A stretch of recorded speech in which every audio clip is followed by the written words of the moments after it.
I hit the wrong scene, but that's okay. I screw this up every single time. Welcome to episode 8 of the Out of Mana podcast. We are joined with a very special guest, Alfredo, also known as Duke of Education from the Dukes of Gaming channel. How you doing today? I am doing fabulous. Thank you for having me. Very Welcome, excited. welcome. Steve, don't worry. I didn't forget about you. Oh. Yeah, wait your turn. This is all about me. I'm the guest. Isn't True, that how it's it true. works? That's So, how it works. so I have a question. So I know on the Dukes of Gaming channel, one of your other co-hosts, Duke of Anime, calls you the Nintendo hater in your intro. Why does he call you the Nintendo hater? Well, this is a question that will become very apparent with our topics today, because I know we have some Nintendo news. But some of the Dukes think, that Breath of the Wild and Zelda games are amazing. I don't think that way. That's all it is, really. Okay, And a couple of the other Nintendo games, I just have some hot takes. That's all I'll say. I need to hear the hot takes because Steve and I sometimes have debates about Nintendo. He is all for it no matter what. I love Nintendo, but I'll call it its mistakes. So why do you not like Breath of the Wild or some of the other Nintendo games? Well, to keep it short, because we would be here literally all day. Breath of the Wild specifically, I just wasn't impressed with it. I think it was a game that was definitely a good game. I just don't think it didn't floor me like it floored so many other people. For example, like I don't think personally that the fact that you can climb upon everything, I don't think that should be, automatically game of the year. Also, I think that the world itself is pretty empty. Like it just doesn't have much in between things. Yes, you can explore and all of that, but I guess it's not on the Elden Ring kind of level where you go into one area and there's something around every corner and you're rewarded for it. The world just seems empty. There's a lot of other stuff in there, but that's my main issues with that game. If I may ask a question real quick, have you actually played prior Zeldas to that, or was that your foray? Okay, just so I've only played one though, to be fair. So I didn't grow up with Nintendo, which I think is why I'm able to look at it with an objective eye. A lot of people have those rose-tinted glasses. Not me. I'm new to the scene, but my first Zelda game was Twilight Princess. Ooh, that's a good one. And then I've also played Ocarina of Time, but I never finished that one. I did enjoy Ocarina of Time much more than Breath of the Wild, and Breath of the Wild and Twilight I did finish. Gotcha. Okay. But to your point, I'm not going to argue because we'll be here all day. But it was a very interesting take, I would say. It's funny because I'm exactly in the middle. I love the gameplay. I love the story. I will say, the performance. Obviously, the performance is 100% due to Nintendo Switch being so limited with what they can do. So that too. The fields are definitely pretty barren. Obviously, you come across a couple enemies once in a while, but it's just more open fields and that's it, which was kind of boring. But besides frame rate, besides the lack of power from the Switch, the gameplay was good. But I will agree with your assessment that it's unfortunate that it was just so barren in the whole open field. Hey, all I'm saying is let me be Zelda. Yeah. That may happen sooner or later. Just maybe gotta wait for it. Crossed. If you play, what's the follow up to that one? The one that's the Dynasty Warriors. Yeah. No, I don't want to play that. It was actually okay. It's not a typical Zelda type of game, but it was still enjoyable. Okay, maybe I'll check it out if Nintendo games ever went on sale. Oh wait, they never do. It's because they don't have to. It's funny that you say because I've always hated Nintendo that they always want to keep everything premium price, and I guess it makes sense to them. But with as we start off with the games we play, I actually picked up the whole Pokemon Brilliant Diamond. I think it's called Shining Pearl and Shield because they were all on sale. $30 might not sound like a sale, but compared to normal $60 that's always at, I picked up all 3 games for $30 each. Nice. Yeah, it's pretty significant though. Yeah, especially since Alfredo said they never go on sale ever. Maybe they're trying to prep you. They're like, "Oh, you want Pokemon? Get ready for the next one next month." Yeah, that's probably exactly why they did it because I think Scarlet and Violet come out next month, correct? Yep. It's 18th. I think somewhere around there. Yeah. I think it's 18. It's either 16 or 18. So I know that Steve will probably get Pokemon. I think he's getting Scarlet. Alfredo, are you gonna get any of the Pokemon games, or are you gonna wait? I'm gonna get one. I'm gonna get one because this truly seems like them actually doing something new. Obviously, they did, Pokemon Legends, which I didn't pick up because that was like their first go around. So I wanted to, let the trial run be the trial run for the Pokemon obsessed, which is not me. And I'm gonna pick up this one and see what it has to offer. Says the man with stuffies in the background. Yeah, I was like looking around them. I was like, So, which version would you potentially pick up? I am not a big Pokemon fan to know which one. I know the colors. I'm getting the purple one. The one that you can actually. The one has a Pokemon that actually, doesn't just have a wheel and doesn't use it. It actually uses the wheel to travel. That's true. Why do they have that as an option? I don't understand. Yeah, that's pretty funny. Do you know what starter you're going to choose? The cute duck one. The duck one? Quackley, is that his name? I'll be honest with you, I don't even know all their names. I just know, fire, grass, water, and what they look like, but I don't really know their names if I'm being honest. But I'm torn in between the grass or fire one. I still know. Oh, really? They all look cool though. I think they all look cool. I gotta see the final evolution to probably make that decision. But how could you just look at Quackley, if that is his name, the duck one, and be like, no, I don't want him? It's not a hard no. It's just like he's unfortunately at the bottom of the pinnacle in this case. That's all. Josh, unfortunately, please tell me you're gonna pick him. So he's the best. Recently, I usually always go water and fire because those are the two types I like the most. But this go around, I think I'm gonna choose the grass guy only because I want to make the game harder for myself because I hate myself for some reason. So I'm gonna go with the grass guy because usually for some reason the grass means harder difficulty. Fair. I respect it. I love hard games, so I respect it. I know it's funny that you say because I was actually one of the questions I was going to ask you is so I know that you play your games on a hard difficulty, but not the hardest, right? Just one above normal. Normally, yeah. Normally it's hard, and up if it's too easy. Okay, so what got you into that? Like, what got you into bumping the difficulty up? Is it just for the challenge, or? That's a great question. I don't know when it started, to be honest. I just feel like I always played on hard mode. I don't know. I just really like a challenge.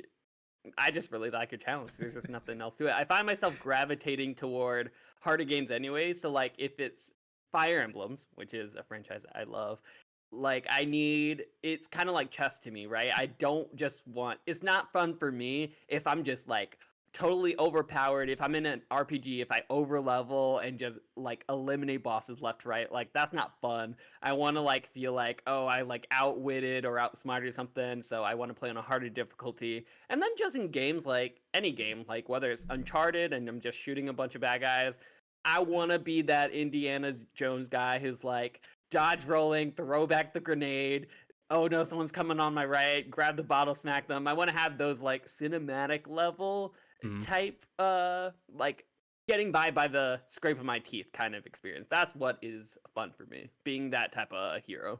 And it's funny that you said two different types of games. Obviously, Uncharted is more action packed and it's definitely more reaction time. Because I'm not sure since you said you like the challenges, have you done the time trials for them? No. Oh man, that is insane. I know, too hard. Because I did Uncharted 4, man. That dude, a hard difficulty time trial is insane because it's one bullet you're dead, and it's just always boom, boom, boom to the next area, and it's you're gonna get hit so many times, just you're gonna die at least 100 times every level. I have tried the grounded for Last of Us. I have played that. That I like, but the time travel in Uncharted, yeah, that was too much for me. Yeah. So you and Steve might actually share the same interest with JRPG type games because he likes Octopath Travelers and Triangle Strategy, and I know that likes is an understatement. Okay, he loves them. So I he can definitely relate to the strategy part of the challenge because I'm just getting into it. I just started to get into JRPGs again with Octopath on Xbox because of Game Pass. But the challenge is definitely I could see why it sucks to win with those games. I think have you tried Triangle Strategy at all? Yep. Okay, cool. So Fire Emblem, the strategic part of it, like you said, like a chess match. I currently am not playing on a hard difficulty because I just want to enjoy the storyline first. But I do find myself toggling that switch after the first playthrough because Mhm. to your point, you definitely like a challenge and it's definitely more rewarding. What now I could be wrong with this because I don't do that as often as you do, but like I remember a lot of games in the past where like in order to get the full ending or the special ending, you would have Yeah. to beat it on hard. Mhm. But those days seem to kind of gone away, which kind of sucks because that would be an incentive for me as a gamer to slowly increase that difficulty of level because I gotta see that extra 10 seconds of Right. ending. So but I guess to kind of ask the question, like, do games still do that? Because I don't really do it as often. Some of them do. Like Some of them do, right? when But you not. immediately said that, I Mhm, immediately thought of Kingdom Hearts, and I love Kingdom Hearts. And you mhm, have to always be Kingdom Hearts on proud mode, and mhm. probably a whole some other like requirements in order to get the secret ending. Exactly. But like aside from that, like you said, yeah, those days are long and gone. I just Yeah. enjoyed the challenge. Yeah. You did mention though triangle strategy. Talk about a game that really questioned me, like dropping it down a level, because that game is hard on Is it hard mode. really? Really? It's Wow. hard, Is it really? but I Wow. got through it eventually. Like, I mean, like I just admitted, like I'm doing on easy, and even for me, I think I'm only in like chapter 7 or something, and I'm already grinding.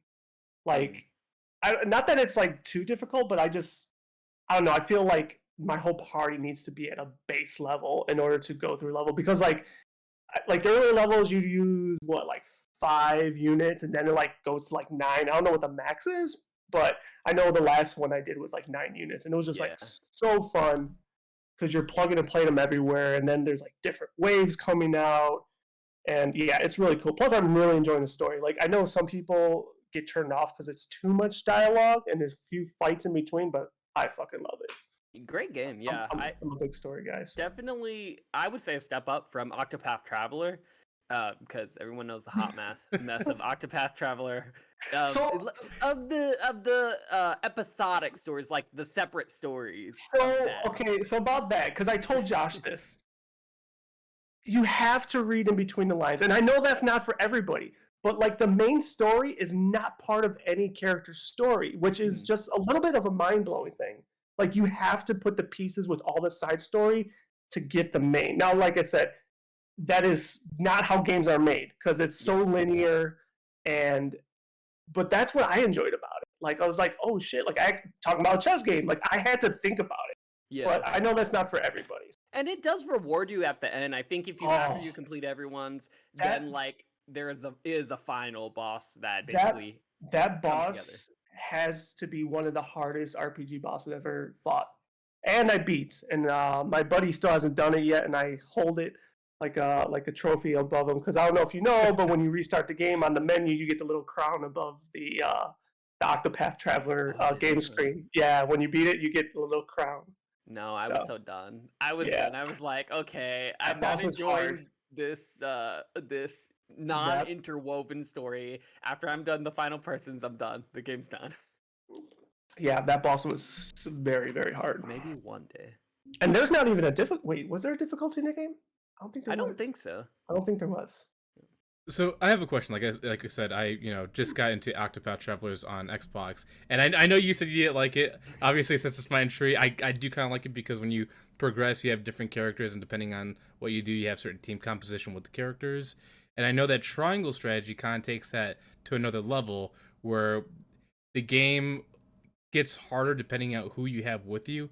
And then I know the second playthrough will obviously they get level scaled up, and then Mhm. you want to unlock whatever extra characters you didn't get in the first playthrough.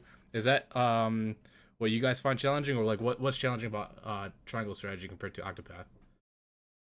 I'll let I, Alfredo take this first. I would say, well, I want to clarify. I didn't not like Octopath Traveler. I just didn't like the story of it because it was so segmented. But Mhm. I loved the gameplay. It was fun. I loved that about it. Hated the actual story because it broke it up into tiny little pieces.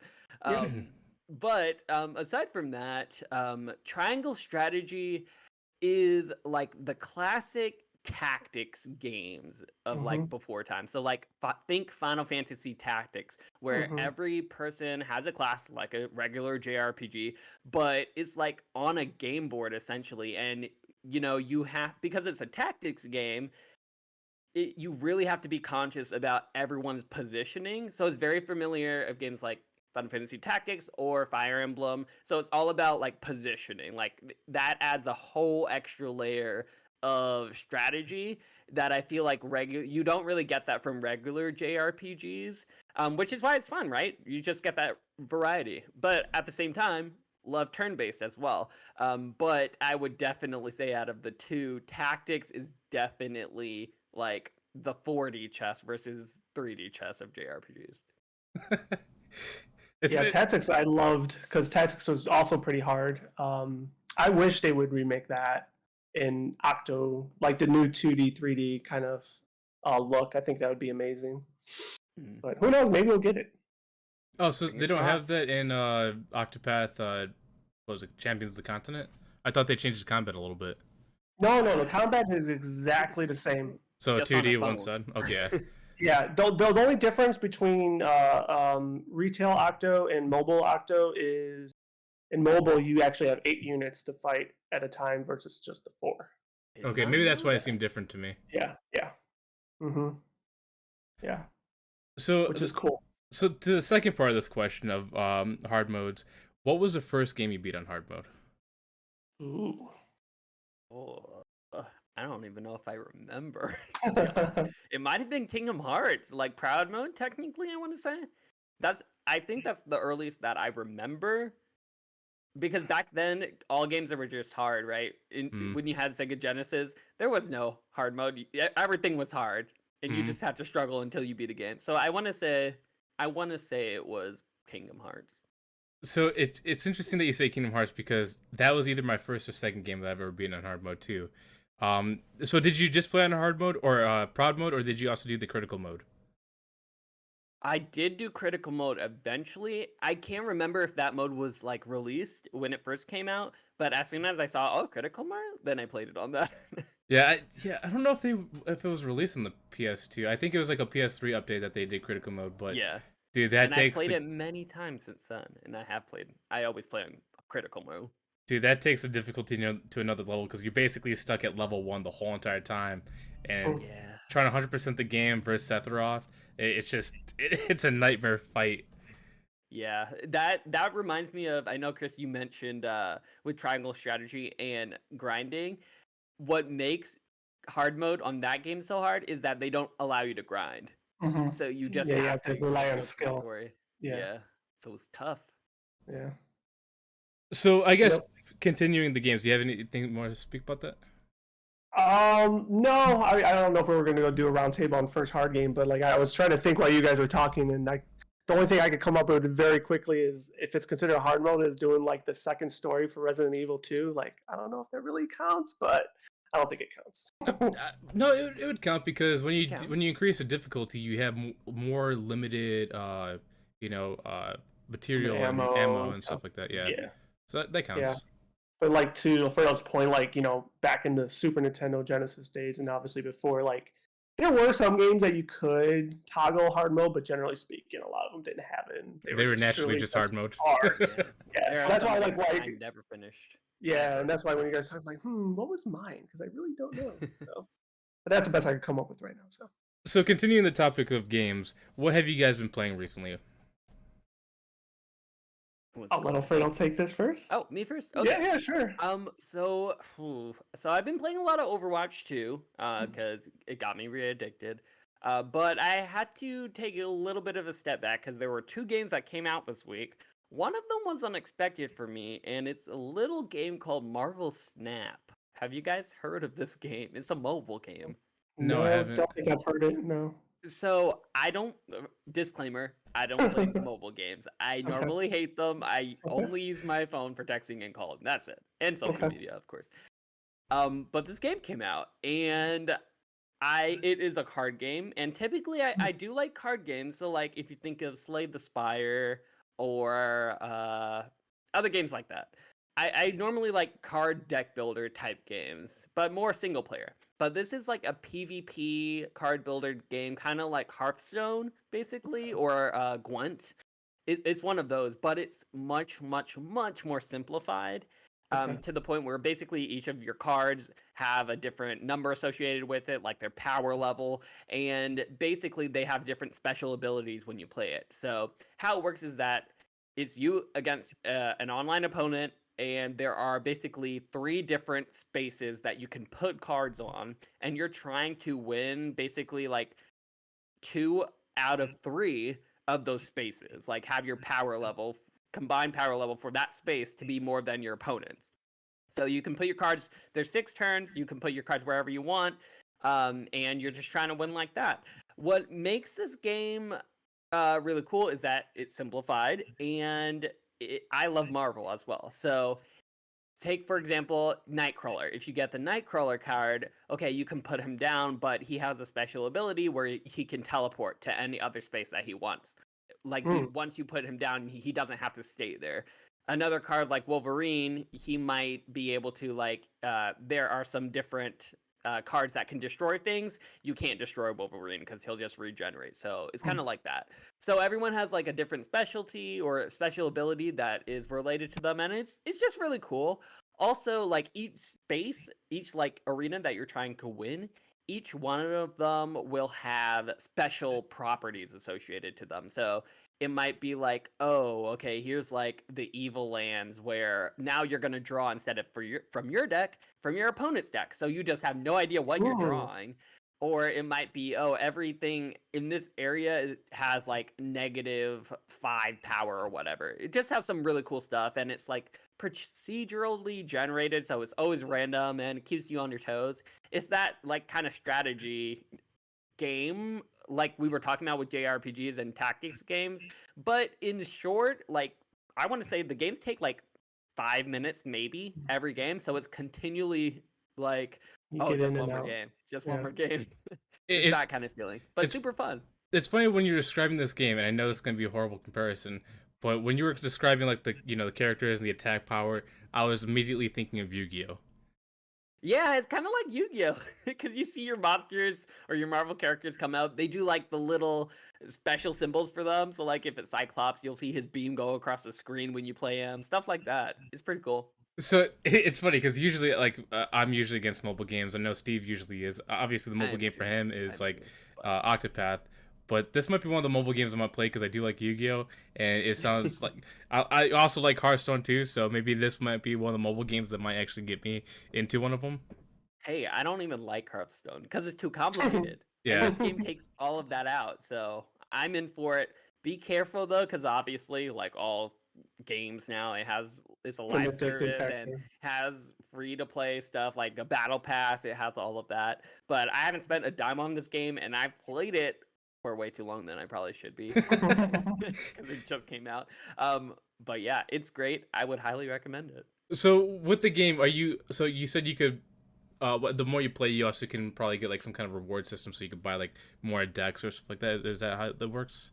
It's more like, so basically they have you on like they have their season pass and battle pass and all of that. So the free tier like that I have, like the more you play basically you can gain XP, which will get you random cards or the ability to like basically upgrade your cards, which is basically just making the current cards that you have into a shinier version. So it might switch to like, oh, the basic form to, oh, now it's 3D, but it's on a phone, so it's not really 3D. Uh, And then it might switch to like, oh, animated card form. So like it's that kind of stuff. okay. It's nothing special. I mean, you might not say it's special, but it's still really cool, especially like if you're a Marvel fan. Like I'm also a Marvel Right. fan. I watch all the show. I'm starting to get into the comic books as well, but I'm a Marvel fan as well, and plus Yu-Gi-Oh gameplay. You already got me sold. Yeah, But it's pretty great. is there anything else you've been playing besides that? Yeah, actually, there's one other game I've been playing. This week I played or started playing A Plague's Tale Requiem, which is the sequel to A Plague's Tale Innocence. Hmm. That came out, I want to say, maybe 3-ish years ago, somewhere Hmm. around there. But if you guys don't know, it's a stealth adventure third person game where you're this young girl who's trying to take care of her brother, and without getting into too much spoilers, there's basically a whole you're in like the 14th century, so like 14th Mm. century France or Europe, I think, somewhere in there. And you're like basically traveling around I can't say much. You're traveling around with your brother to these different parts, getting into different situations. And it's really hard to talk about this game without spoiling it. But I would recommend that everybody play this game if you are a fan of narrative-driven games. Because if this game doesn't win Best Narrative Game of the Year, I would be shocked. Because just like the first game, it is very, very, very intriguing from the moment to moment story. Not so much in the gameplay, because the gameplay is pretty much what you get in the first game, but with, a little bit more bells and whistles. It's not the best gameplay, and it does get pretty repetitive, but if you want a story that is chef's kiss, if you enjoy stealth games, pick this up. It's on Game Pass. Play it for free. So Sounds like up your alley, Josh. well, it's funny that you said that because I've actually played Plague Tale Instance because it was free also on PlayStation Plus and it was also in Game Pass a while ago. Great game, and like you said, it's on the Requiem is on Game Pass now, so it's on my list to play very soon. So hearing you talk about it has me excited. How far along in the game have you gotten? I'm pretty far. I'm at chapter 9. If I had to put that in hours, I want to say like 8 hours or 7 hours ish in. So I think a little over halfway. I'm not sure how long the game is. I'm trying to stay away from spoilers. So I really don't know how long it is. I think it's supposed to be around 14, 15 hours ish. Oh, that's not bad. So over halfway that's there. a little bit longer than the Innocence then. Yeah. Because Yeah, I know I think they definitely expanded the scope in this one because they Yeah. did some really cool stuff. Like the first game was very, very, very, very linear, and this one is a linear game as well, but it introduces much bigger open ish worldish type of spaces where there's a lot of different ways that you can tackle this level, and you can choose how you want to do it. So instead of just going in one line, you can go in like do it stealthily, you can go in aggressive, and now you have some new weapons that help you to do that. And if you are leaning toward a more aggressive play style, they have new skill trees for that type of play style. So there's a lot more options in this game, which is really cool. And yeah, but at the end of the day, I'm here for the story. Yeah, And they deliver. the story is definitely really good, especially with the connection between the brother and the sister and the brother with the rats. Mm-hmm. So I'm so happy to hear you say that because now I'm looking forward to playing Rec Room very soon. Great game. So Steve, what about you? Nothing has really changed between Octopath and WoW, although I haven't really been playing WoW yet because I'm still getting organized. But what I definitely just reminded myself I would like to do is when I hook up my PS5, probably even tonight, I do want to replay Final Fantasy VII Remake and also do the DLC, which I haven't been able to do yet. And now I'll enjoy it in all its graphical glory that I didn't get to do beforehand. So, yeah, that's kind of where I'm at. Probably still need to get Gotham Knights, keep continuing the Batman Arkham trilogy, trilogy's over, but that world, Pokemon's on the horizon, Crisis Core remake is on the horizon, but that's where I'm at. It's funny. I almost want to talk about Gotham Knights because I know Alfredo and Thomas, his other friend, they talked about this extensively on their recent episode, right? It was last episode? Yeah, last week. Yep. So I would love to hear Steve, talk about Gotham Knights and then hear both of your opinions on that versus his. Oh, I missed it. I'll have to figure it out. So going back, so you said you're gonna replay Final Fantasy VII. Did you Yes. 100% the first time? Yeah. Mm-hmm. So you played the game. It. Okay. Oh, nice. No, I'm just going to like smooth sail it and just enjoy the beauty of the game. Really, is what I'm gonna do.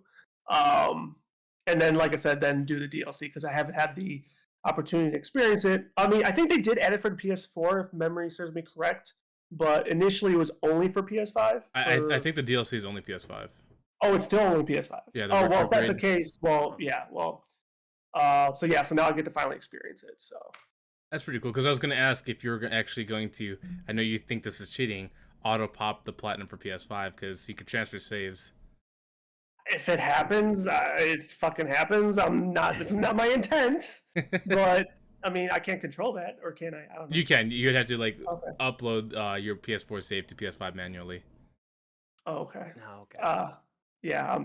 I don't know. mean, Mine as well, right? See, that's what I would do, but I know he's very strict about how he plays his games and how he goes Earning about your it. platinums. Yeah. I mean, you already have it though. It wouldn't be cheating. I Yeah, feel but like. you get 2 for 1. I don't know. I don't know. We'll see. We'll see. More likely, I'll probably intend to do it where I don't get credit, and I'll botch it, and I'll get the credit because that's just how I work with technology sometimes. I guess what you could do is play through it normally, and then when you're tired of that, you just upload your PS4 save to PS5, and then you just go straight to DLC. Right. I mean, like, I don't intend to, like, obviously do a total double platinum, but yeah, if it happens, it happens. I'm not gonna lose sleep over it. So Hey, great game to be forced to get the platinum for. It's a great game. you're not wrong. Have you played You're it, not wrong. Alfredo? Yes. Okay. Yeah. Did you complete it, or did you just beat it? I beat it. I didn't platinum it. I was in the process of doing that, and then so many games came out, and I think I got like halfway through the game again. I did it like back to back. I finished it, immediately started hard mode again to get the platinum, and just ran out of time. Too many new games coming out. If memory serves me correct, though, wasn't hard mode not available when you first start? Like, you only had easy, normal, and you had to beat it to unlock hard. Yeah, okay, exactly. So you had to finish it. You had to finish it once to do it hard. Yep. Okay. Yep. That's what I thought. Okay. And I was enjoying hard mode though. Yeah, hard mode was a level up for sure. I think it kind of evened out as you progress because you start getting pretty strong. Not almost like godly strong, but that fight with Sephiroth at the end, holy God, was that hard. Yeah, a lot of blocking, a lot of dodging, and then also learning how to control your MP with spells. Yeah, it was really tough. But so that's on my plate. Okay, so I feel bad because you guys had like a shorter list. I've been playing a lot of games the last 3 days, and just to get me out of a slump. But recently, I went back to 3DS to play Pokemon Sun and Moon, just because I'm in the Pokemon mood again. Also, recently, I picked up a PS Vita, and I'm playing a whole bunch of PS Vita games in here. One of them is Black Ops Declassified. I'm not sure if any of you guys have ever played a really bad game that you don't know why you played, but you did. But Black Ops Declassified has one of the worst controls ever in video games. Oh, really? I mean, wait, what do you mean? Isn't it just Black Ops? So it is Call of Duty. It's a shooter, but the way the shooter works is so clunky. Like, you want to so with these analog sticks, you move them around, and some shooters kills them mercenary. Like, the shooting is good, but it almost the aim sticks. It's like you're trying to aim on somebody, but it goes in sections. It's like a weird frame cut thing. And it's just so horrible. It's like the story is good, the missions are cool, but the gunplay sucks. And I don't know how they screwed that up so much, because they had a whole studio dedicated for this game for PS Vita, and only just PS Vita, and somehow they botched the controls completely. And it's not a settings issue? It's not. You said auto stick, I'm kind of thinking it's like auto target, no? Almost like a magnet, aim assist. So can't you turn that off? So you can turn aim assist off, but without aim assist, your character just flings all around. You look up randomly. It is the worst. Oh, it's a sign of a good game. Yeah, and I'm only playing it because the platinum on it is fairly short. It's 13 hours. And I was like, it's Call of Duty. Let's just play it. And now that I started it, I regret it because now I have to finish it, and it's so bad.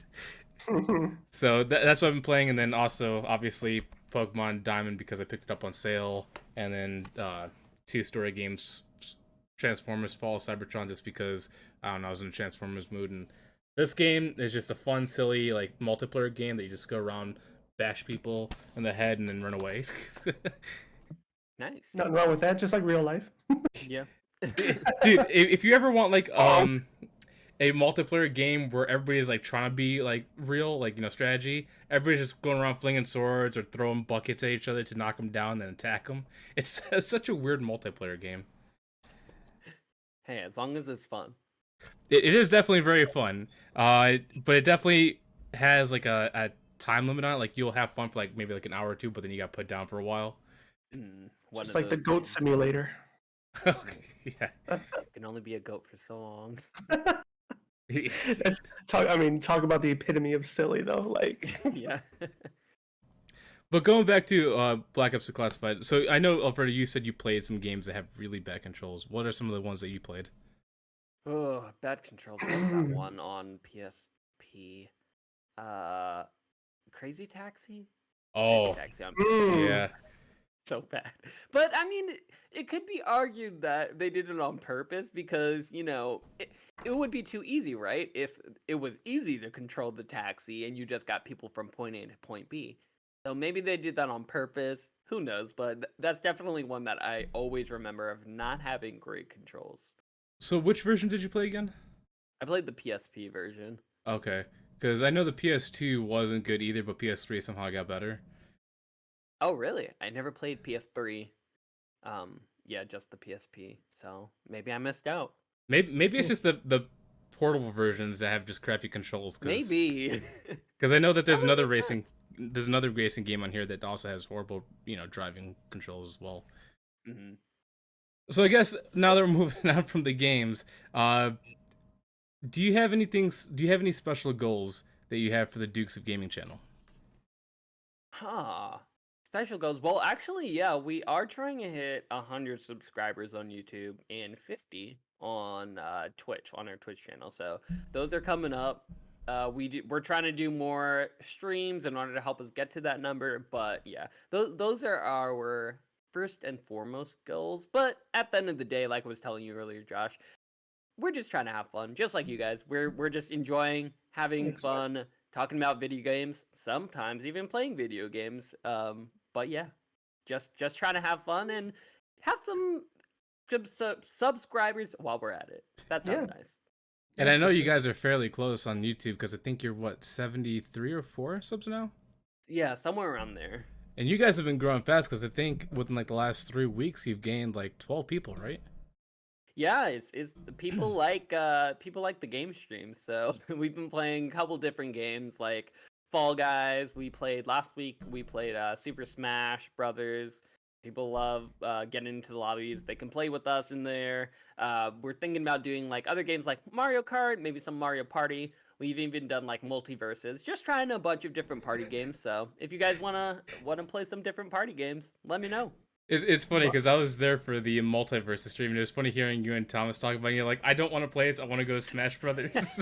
and then we did the very next week. We had fun. Yeah, I would have to dust my controller off for Smash Brothers. I'm not saying I was really ever super great at it, but I know I probably am horrible at it right now. Hey, but, that's what I did. I hadn't touched it since I wouldn't say it released, and it's like riding a bike. Yeah, that is true. It's true. Like once you get it, once you start playing, it's good. Yeah, it does just take a few matches. Mario Party Online to do a group game or two with that sounds like my jam for sure. I got to get Are you doing the most recent one? That's like the All-Star version, or? Well, I have never played. I've only played. I want to say it was like Mario Party 5 or 4. That's like the only Mario Party I've had. Because again, I didn't grow up with Nintendo, so I had to like catch up. It was even like Super Smash Brothers Wii. Like that was the very first one I played. So I got a lot of catching up to do, but I'll probably buy the newest one. Gotcha. Yeah, I gotta look into that one because I don't know the exact numbers, but I do know it's a shit ton of mini games in it because it's like the collection of 1 through 10 or whatever it is, and yeah, that'll bring me back to the early Mario parties because I played the very first one. I didn't play all of them. Like 5, I probably never played, but I've definitely had my hand on quite a few. I think Josh, when what was the last one that came out? I think it was just called Super Mario Party.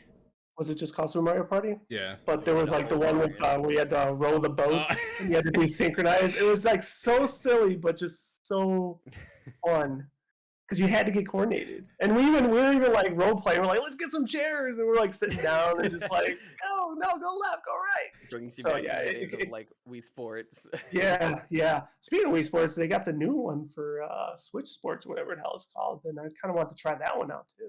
Me too. Yeah. I don't think they. That'd be I another still. one. I think they don't have golf yet. Still, I Really? could They be still don't have wrong. golf? Do they Mm. have See, They were waiting on an update. but do they have bowling or what's it bowling, called? they have Like like a tennis. league where you can have like 8 people in each in their lane. Yeah, It yeah, just seems yeah. like That's so pretty good. cool. I think they have volleyball too, right? I believe. I think so. Yeah, I Yeah, remember seeing that, that'd be and interesting. they even have a mode where it's basically like Rocket League, but for me's Mm, basically. So you're just throwing your entire virtual body. avatar's body into the giant ball. So instead of goat simulator, it's me simulator. Right. I want to get the Switch Sports so much, but I'm afraid that when I play it, it's not going to hold anything to like the Wii Sports because the Wii just felt good. It felt natural, and the Joy Cons on the Switch, I've had issues with their motion controls. I don't think Yeah, I've used the unfortunately. motion controls, to be honest. Yeah. Like No, never. once you get the drift, it's over. Right. Yeah. Um, but yeah, that'd be something. I mean, like I know you said you would like to get more people on, but I'll be down for Super Mario Party if you guys have it. For a group Yeah. night, and if somehow the other one, the newest one, is on sale, I'll pick that up too because I wouldn't be opposed to getting that. Is there a Mario Party that you guys would recommend instead of the newest one? Is there like a certain one that's good? Because I'm no Mario Party expert. Do you have Switch Yeah. Online? Yes. I just got it last week for Smash, so now I Okay, do. so I think now I'm not sure if it's out now or if it's coming out now, but I think Mario Party 3 through 5 are coming to the retro shop or whatever for Okay. N64, SNES, whatever it was. Okay. Mhm. Cool. So you're pretty Yeah. much gonna get 3 of them for free pretty soon. Awesome. Yeah, the virtual 64. Yeah. Yeah, I can't. Yeah, I wouldn't be able to give a recommendation. I mean, they're all they're all party games, right? It's like some of them also too are pretty similar from version to version, so to speak.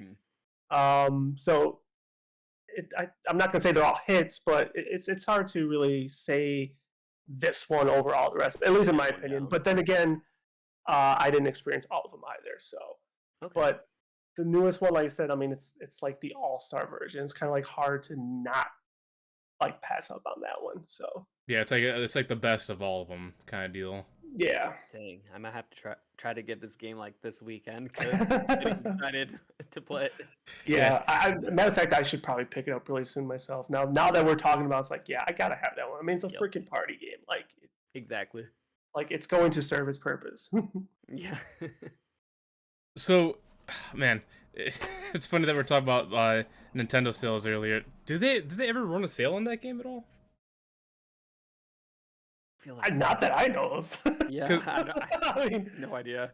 yeah, no, I highly doubt it. But I mean, it is getting close to holiday season, so there probably should be some expectation that some of these should drop in some price, whether it's $10. I don't I was know. gonna say that they were holiday season equals them raising the prices. Yeah. Oh no, I don't foresee that happening. I really don't. It's so weird that when they call like when Nintendo has a sale, it's like, oh, they're like, oh yeah, we're $20 off now, so it's like instead of 60, it's 40. It's like, come on, Nintendo, you could go down a little cheaper, go down 30, 20. Hey, I'll take a $20 off Nintendo game. Yeah, I will $20, take $20 that. off. Yeah. it's funny that we've gotten so used to them like keeping them to a premium. It's like even just $20 seems like a $20 off steal. seems like a steal. Yeah. They brainwashed us all, and it's Yeah. working.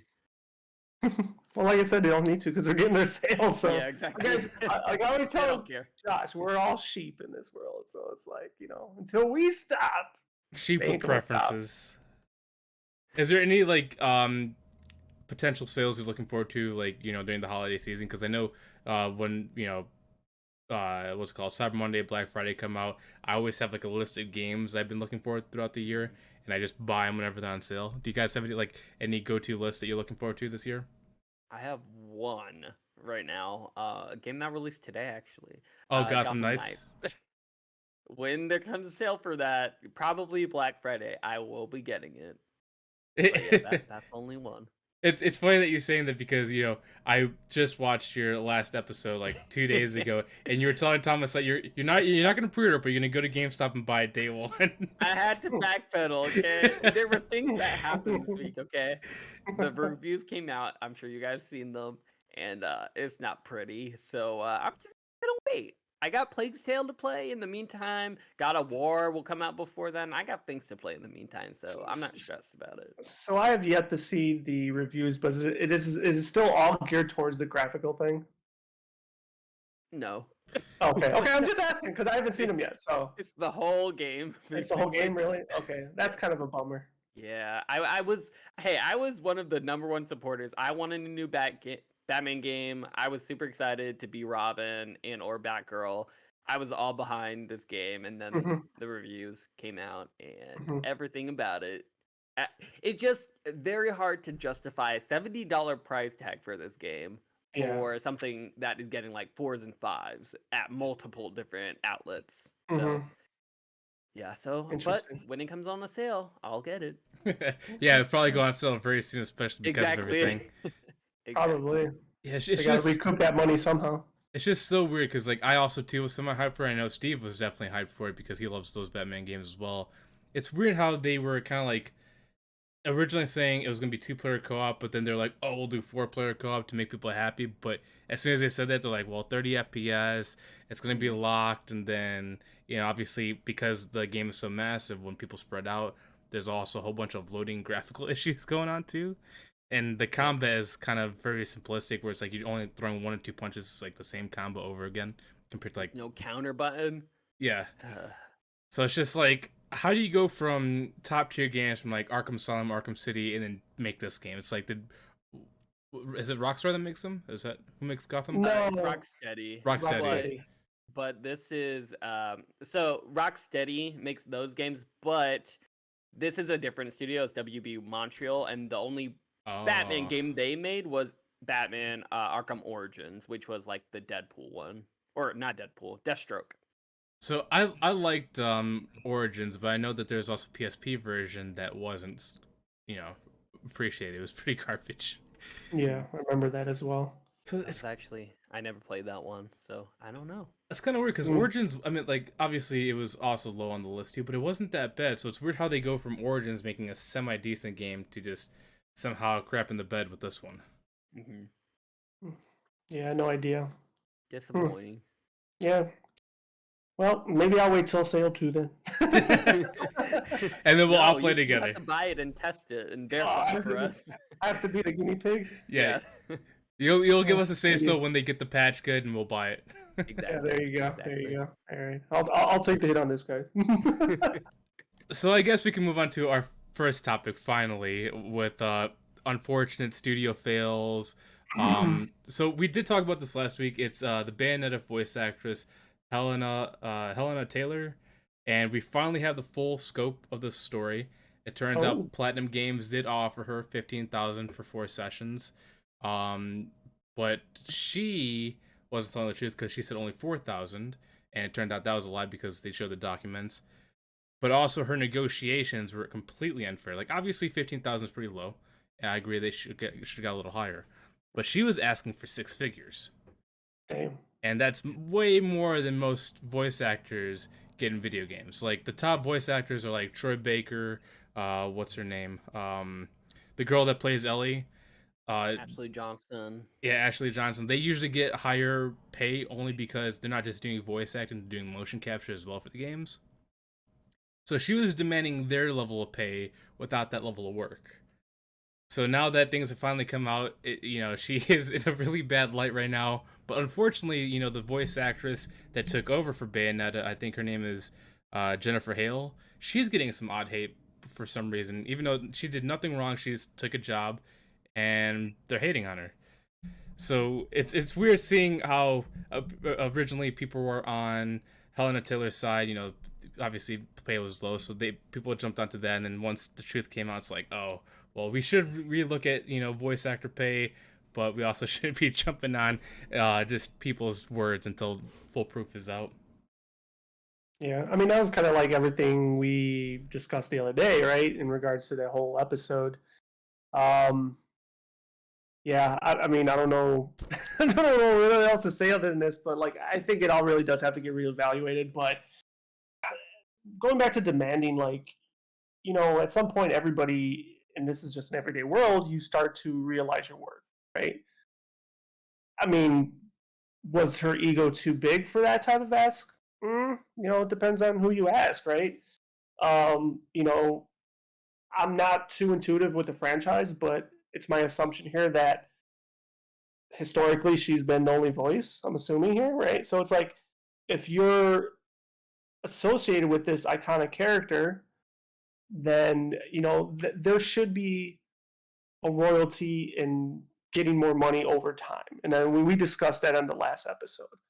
I mean, I'm always for people trying to get the most that they can. I mean, I'm not going to sit here and explain my whole story, but I found myself in a similar situation just in the real world, and I didn't get it, but I moved on, and now I'm getting paid a lot more than I did if I stood where I was. So that might happen to her eventually too. Who knows? But yeah, when we were talking about this the other day, just the amount of money I thought was just so low overall, just in general, in my opinion. But when you're doing the comparison to other people that do this type of work plus the mocap stuff, like you said, I mean, I could see why there's a difference, but overall, it just does seem really low, especially the amount of money videos games make. Not only just on the video game itself, but now you're talking about like merchandise sales and all the other stuff. Now, I don't think the voice actors get anything from that, but maybe those are other things they got to look into with contracts. Everything is contracts, contracts, contracts. They need to maybe have better agents. And we talked about unionizing. I don't know. We'll see. So I know, Alfredo, you guys talked about this too on your channel. What are your opinions on this?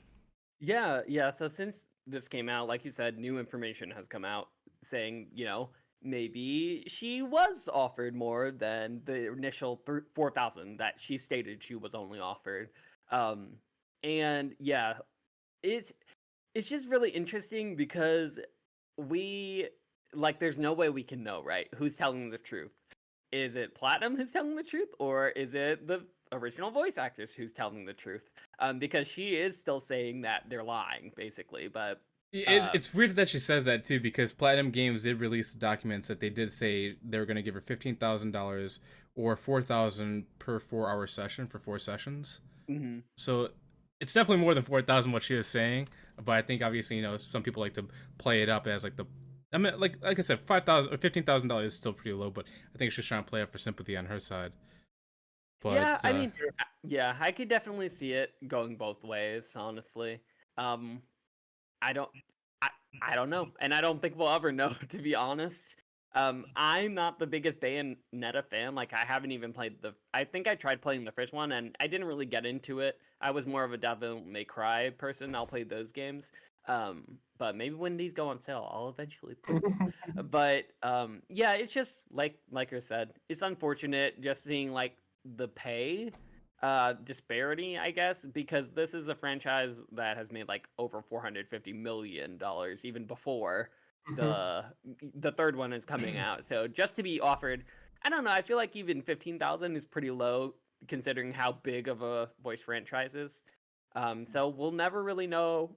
I feel like we'll never really know what happens because I don't know if I would trust, oh no, here are like the documents, like just to make us look good. But like, I guess, I mean, in all actuality, you could have just typed that up and put like your stamp of approval on it or whatever. So I don't know. And the only reason why I'm believing these documents is because Platinum Games kind of did like a petty move afterwards. So after they rejected Helena Taylor's offer, they went to Jennifer Hale instead, and they gave her a little bit more than what they're going to give Helena Taylor. So I was like, if they're willing to out themselves like that, I'm like, I might be willing to believe this. But well, yeah, but I mean, it wasn't a little bit more because Jennifer Hale is a name, like a huge name in the video game industry, and I mean, unfortunately, Helena Taylor is not. Like, she hasn't voice acted in, like, 8 years by now. Jennifer Hale is consistently playing huge video game protagonists. Like, I think the biggest role she's known for is Female Shepherd. And now Bayonetta. But she's, like, she's in the studio all the time. So, to get someone like her on your game, you would have to pay her much more than 4,000 and definitely much more than 15. It's funny that you said that, too, because... there's this whole discussion happening right now. People are like talking about the pay, because usually, supposedly the voice the usual voice actors usually get paid from like $900 for every 4-hour session, or up to $450 per 1 hour session.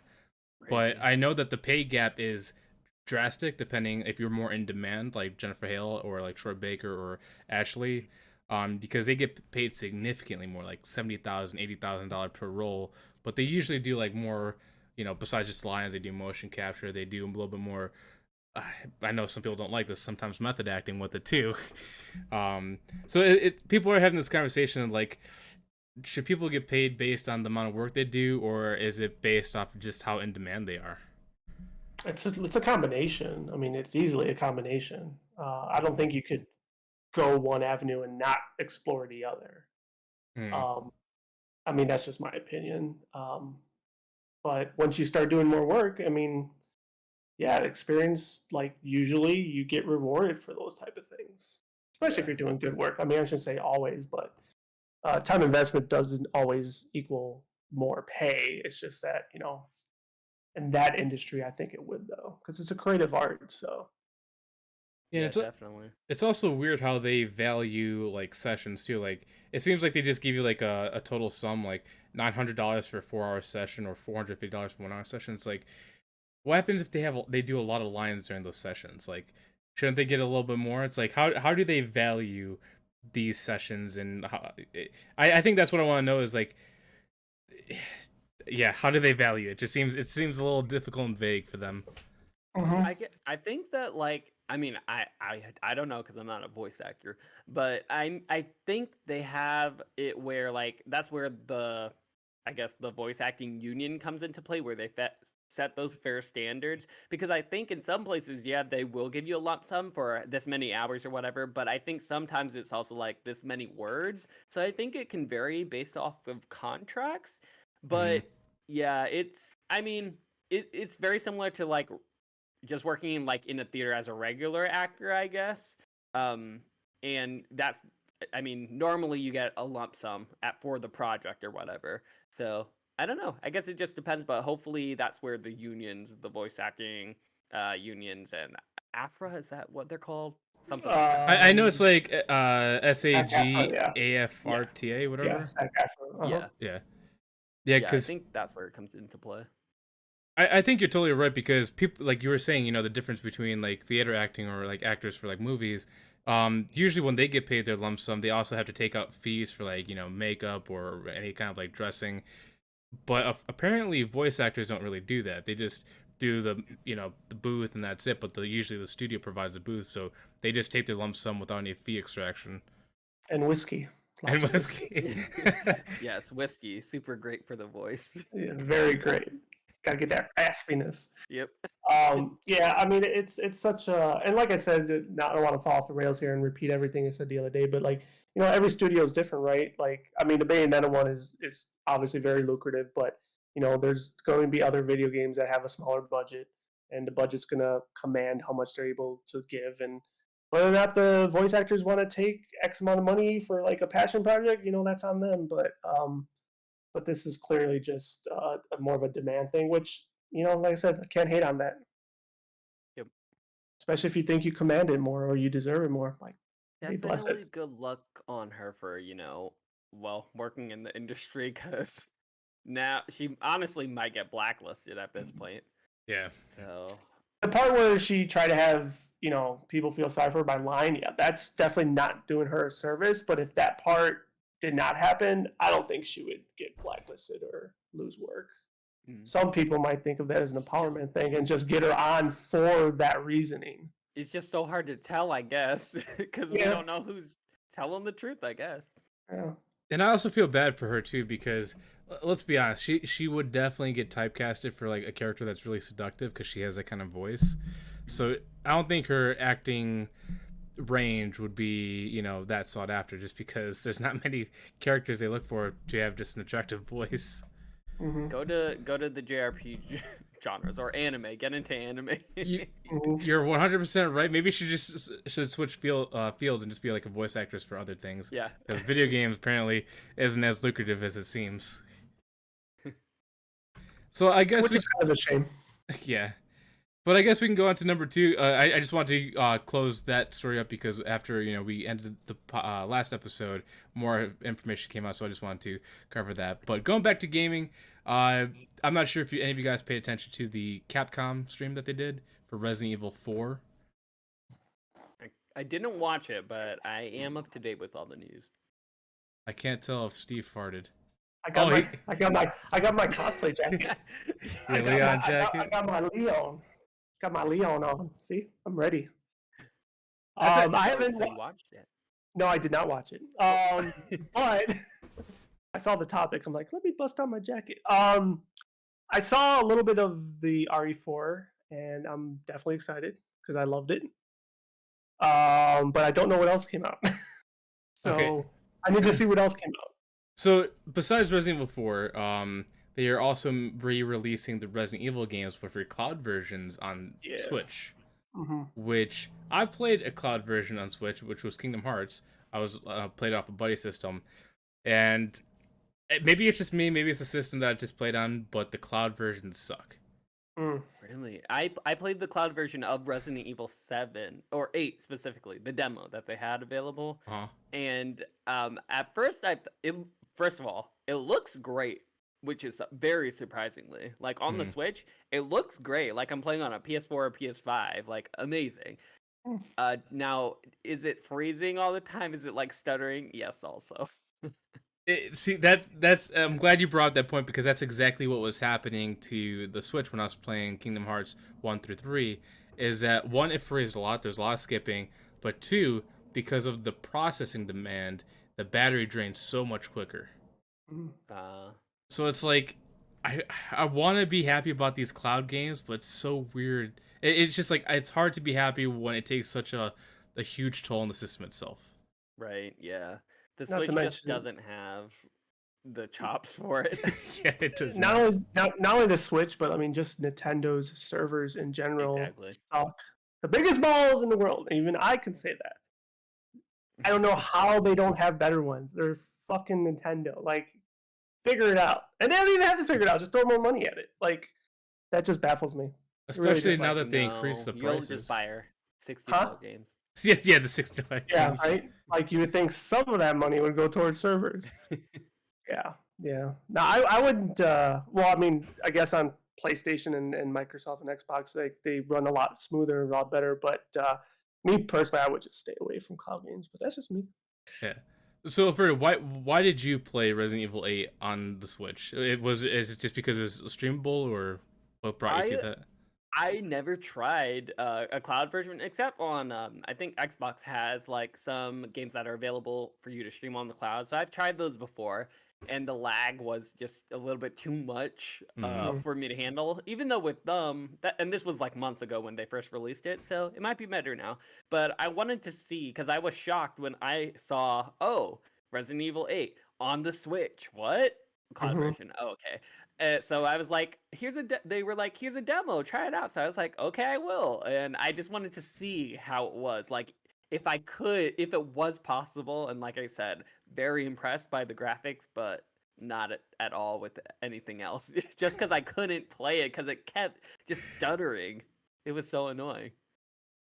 Now, how much of a factor does your own internet connection have with that? It plays a decent factor, but with the whole, like, freezing and all that stuff, that's just purely console. Yeah, I played it. I have fiber. Okay. And it was still doing it for me. Okay, so. Interesting. But I wasn't hardwired, but I also have fiber, so it should have been completely fine. Yeah. Yeah, because like I have solid internet as well. Like I'm, I think it's like 600 down and up. But even like being next to my modem wireless for Kingdom Hearts, it's like, well, even with that solid internet, it just sucked playing it. So hopefully they get better. But when I seen the cloud version, I was just like, oh, they're hyping that up. It's like, they should put their investment somewhere else. I mean, it's a bad sign, right? When you can't even run Kingdom Hearts, not cloud version on the Switch. That's not a good look in the first place. Yeah, and they look like PS3 versions too. It wasn't like the upscaled ones. So I was like, that's bad. But so I know Steve is sad because he's got his little Leon jacket on. But how much have you or I should say, how much have you seen Alfredo from Resident Evil 4? Because I know you're not as big of a fan. Yeah, so for Resident Evil 4, I played it, I want to say for the first time probably like 4 years ago, maybe 5. Like for the first time ever. All the other Resident Evils, I started with 5, and basically have been making my way up as they do the remakes. So I started with 5, went to 6, did Revelations. Ever since 5, I've been a fan. So I started with what a lot of people consider the terrible ones. I was Um, just going to say that. yeah, but I really enjoyed 5 because it was the first co-op one, and my sister, that would be the game that we would always play. That got us into like horror-esque type games, and Mhm. that was a great co-op experience.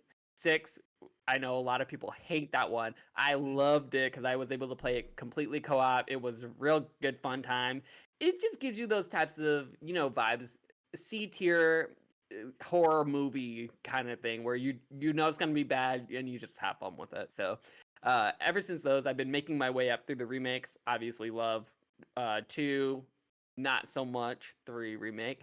And now we are back with 4. Yeah. And I don't think I'm going to buy it when it releases.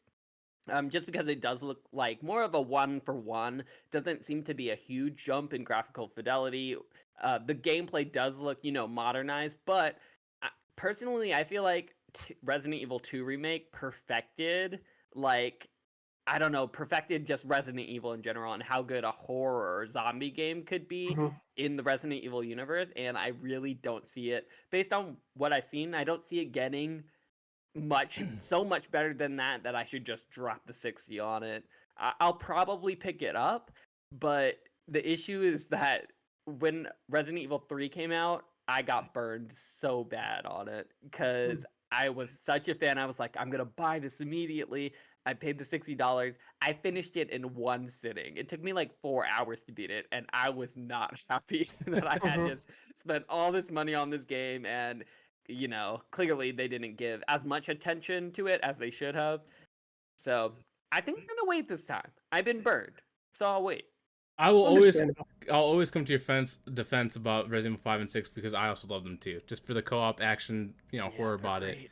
Yeah, Don't let the haters hate. I mean, they're it's extremely not that fun. I hated them. It's just they're not like true Resident Evil games, like the ones that, like you mentioned, 2. Like 2 definitely is probably, most people would say, the heart of hearts, the best one. And to your point, it's like true zombie genre type things because it was like almost the genesis of the whole, um, the whole IP. But I think like 3 too, like your point is rushed. Same thing I would say happened with the original release. It's like, oh, we're gonna capitalize on this massive movement and all this hype. So let's hurry up and quick and flip another one out. I think they made that same mistake. I think 4 is going to be a little bit different. I would actually argue with you. Graphically, it looks a lot more superior. But that's just my 2 cents. Maybe I need better. No, it definitely looks great. It looks great. I guess um, it just doesn't look like Resident Evil 2 came out on no. the PS1 to now the Yeah. PS5 or PS4. It's Well, not like that type of jump. no, you're 200% correct. Yeah, in that aspect, you're 100 or 200% correct because, like, from the 1 to what was that 4 jump? I mean, yeah, it's a Mhm. huge jump versus. Yeah. I think 4 came out on GameCube initially, if my memory serves me Yeah, correct. PS2, So Xbox, GameCube. yeah. So yeah, I mean that is a shorter gap, but I would say for me, for my money, like, yeah, 2 is probably the best, and then 4 is definitely number 2. So that's why I'm looking forward to, because it's right there. It still has. It's not like the zombie genre, but I also do appreciate the Resident Evil story, compared to most type of zombie franchises. So this kind of gave it more of an origin, Mhm. without spoiling too much, for those that don't know. But and then Leon, everybody loves fucking Leon. So, Very true. Very true. And I so. will say that I might buy into the hype. Like if you tell me, Chris, that this game is amazing and I need to buy it, I'll probably buy it. This one I'll definitely, I'll be the guinea pig on this one. I don't know about Gotham Knights, but this one I'll be the guinea pig. So for me, I have to like really love a game. Like I love Resident Evil, and I'll always get it. But for me to pre-order a game, like it has to be like I need to play it day one. Resident Evil, I'm willing to wait because there's no incentive for me to play day one. That's why I won't pre-order it. But to Steve's point, when I seen Resident Evil 4 remake, it looks like a complete overhaul. Like when I was looking at Resident Evil 4, it didn't look like Resident Evil 4. It looked like Resident Evil Village. Like even though you have the whole Spanish Village from Resident Evil 4, the graphics, the gameplay, the character movement, it looks like Resident Evil Village. And I was shocked by that. I'm like, oh, I wonder if people are gonna like it because Village and 4, they might be in a village, but their gameplays are Very a little different. different. Yeah. Yeah. Yeah, a lot different. I mean, I'll as much as I was just saying I like the franchise, like 7 and 8, I haven't even played myself. But I did Same. keep up with the storyline. So actually, I cheated a lot on YouTube just so I could make sure I keep up with the I storyline. did the same thing. Yeah, Just but watched Let's Plays. and I was so hyped for it. I don't know if Josh, if you recall, if we did ever talk about it, but like I was on the hype train. It's like, oh, I can't wait, I can't wait, I can't wait. But once it came out, like it just, I just lost all interest with it. And they looked amazing, but like once again, kind of similar to what you're saying with the, you know, different types of Resident Evils. Like to me, these didn't seem like Resident Evil anymore. But I think they still did amazing. But yeah, 4, yeah, sign me up. I Yeah. think what I was along the same track of you with 7 and 8, and what did it for me which was like, I think I won't play this and I'll watch it instead, is that they removed the third person camera. And I usually when a game is first person, I usually won't touch it. So like even Cyberpunk, once they announced that, oh, we're not doing third person, it's only gonna be first person, I had decided then and there, oh, I guess I'm not playing that game. But I mean, I come back from that, but all that to say is that they did also announce that they are releasing third-person mode, I think, for Resident Evil 8 specifically. Is Really? that correct? Yep. I think the demo comes out today for third person, and then like a week or two from now, I'll be like fully out for the game. Interesting. But I'm glad you said that because I was gonna say that too. Yeah, Now I'm what- really excited about that. I just really had hoped that they had did like the Wamo combo and made third-person update for 7 and 8, because then I would definitely play it. But I don't know how I feel about only going back to 8 and playing that, and then just not being able to play 7 as well in that same mode. So they didn't do Yeah. a third person for 7? I thought they did. I could be wrong. Maybe I'm wrong. I thought it was just for 8. Yeah, I know this stream was definitely for 8, but for some, like my memory could be completely like throwing me off here. But for some reason, I also remember 7 recently.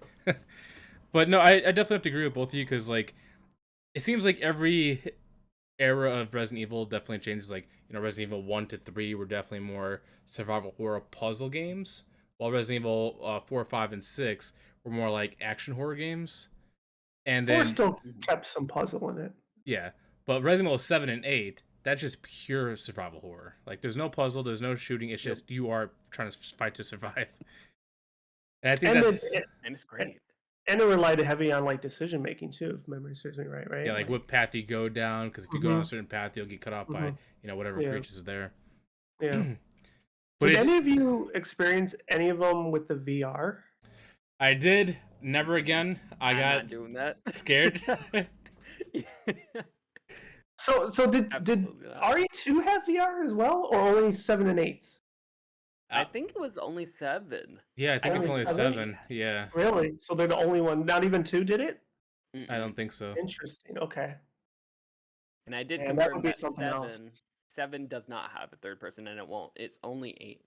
That's Interesting. so gonna have lame. that They third should person really mode. go back because third person for Yeah. 7 and 8 would definitely make it 100% better. Definitely. Interesting.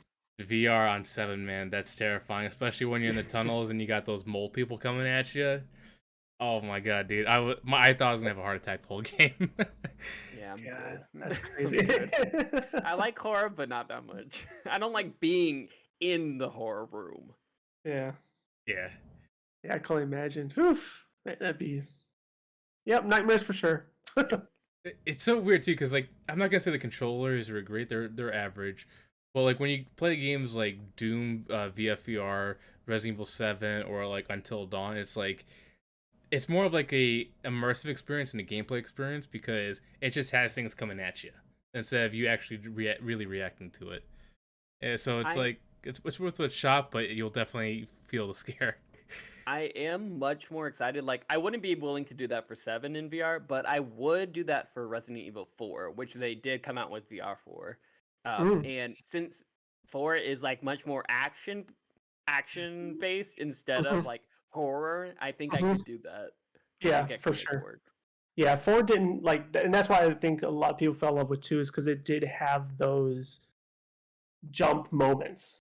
And then the games never had that during that time. And then not only that, but when you played like Disc B, when I was talking about hard mode, um, you're then expecting a particular spot to get scared, and then it doesn't happen, and then it happens in the next corner. You're like, what the fuck? And that's what I loved about it. But to your point, yes, four doesn't really have many of those moments. I do recall like having to, excuse me, With like but the chainsaw guy. well, I mean, but he's like he's not. They show him right, like they show Yeah. him coming at you. It's Know not when like he's he's, coming. yeah, it's not like he's gonna come out and grab you. I think the ones that are, I mean, I guess spoilers for those that don't know, but like the very first boss of the game, he I think has a couple jump scare moments with Leon. But yeah, there's not that many to your point, but it's just like more spooky and or unless they change it around this time, you know, ever I so slightly. I have a feeling that this Resident 4 remake is going to be a little bit more terrifying than the original, just because I hope so. it seems like they're adding that corner jump scare where they have zombies just lingering on the sides to come out and get you. I mean, one way they could do it too is like with the when they kind of turn into like the more plant creature thingies and they come out try to grab you or something. They can find ways to work it in for sure. Man, dude, I wish more Resident Evil games were cut because like when Alfredo was talking about Resident Evil 5 and 6, like I want to go on the PS5 right now, go to load them up on PlayStation Plus and play some with someone right now. Yeah, they need to make another Revelation. Just do that. I'll be happy. So Revelations I actually kind of enjoyed because like you're just on a track, right? Like Yeah. you just went you just shoot. Um, like those I enjoyed. The other ones I don't know why. They weren't my jam. I still played them, but they just weren't my jam. So before we move on from this, I do need to know, like, I think I kind of have the idea of what your favorite Resident Evils are. Like, I know Steve will probably be too. For me, it's actually a split between Code Veronica or Resident Evil Zero. Zero was good too, though. Yeah. I never played either of those. Yeah, Code Veronica I never finished. You want to talk about a hard Resident Evil? Code Veronica is that. Oh, really? Yeah. Yeah. Yeah. Wait, what is that? The one? Is it like a classic Resident Evil where they have fixed camera positions? Is that? Yes. Yeah. Yes. Okay. Yeah. I And think I they remember never, seeing it. for whatever reason, right, Josh? They never remade that one, right? They Yeah. did. They just constantly brought it Yeah. up, but with the same graphics. Yeah, but everyone is clamoring for it. So maybe it's on the horizon finally. Now that they're doing 4. Well, they seem like they're just going in order, so I'm sure it'll come eventually. Well, Code Veronica, I think, was In It's- between 2 and 3. Code Yeah. Veronica is the true Resident Evil 3 because Resident Evil 3 is Yeah. more like an extra DLC for Resident Evil 2. That's why it seems unfinished. Oh yeah. Because it was just like an extension. But Code Veronica was supposed to be the true Resident Evil 3. Yeah. At least timeline wise, yeah. Yeah. Hey, I'll play it when they make a remake, probably in about 2 years. Yeah. Yeah. Although the remake probably won't be hard like the original though, but there's a lot of people, and myself included, that never finished Code Veronica. It's that Because it hard. was so hard. Yeah. Yeah. But the Ah. story was great. The story was really good. Like I think it was on scale like the original Silent Hill. I think a lot of people said the original Silent Hill was pretty difficult. So it's kind of like Piquing on my scale. interest. Yeah. Might have to check it out. Dude, I love how it just was seamless transitions. I guess we can go into Silent Hill now because also continuing with the theme is what the heck was that? For some reason they overlaid with each other. But I'm not sure if you guys paid attention, but Silent Hill 2 is remastered. I saw the information, but I haven't yet to watch the footage. But what I saw through social media looked fucking amazing. It is beautiful. Like I've only Yeah. played one Silent Hill game ever, and that was Silent Hill 2. For some reason, it caught me more than anything else because of Pyramid Head and also the ending. Spoiler alert, there is a special ending with a dog that if you play it enough, you'll see a weird, funny ending with a doge basically controlling all the events that goes on. But it's also a fun, just exploring survival. Like there's gonna be a lot of jump scares. It's gonna be interesting seeing the main character, go through what he's going through and then see revelations as they play out. Especially with was it his daughter or what's the girl's name? His wife. His wife? Yeah, or I his think- dead wife. Dead wife, yeah. I think is he? I don't know. I don't, I don't, I didn't rem- play the I game. don't, yeah, I don't remember. Like those games too, I didn't finish. But I just remember them being hard and also very scary, even more scary than Resident Evil. Yeah. Yeah. A I lot more never scary. actually played this game.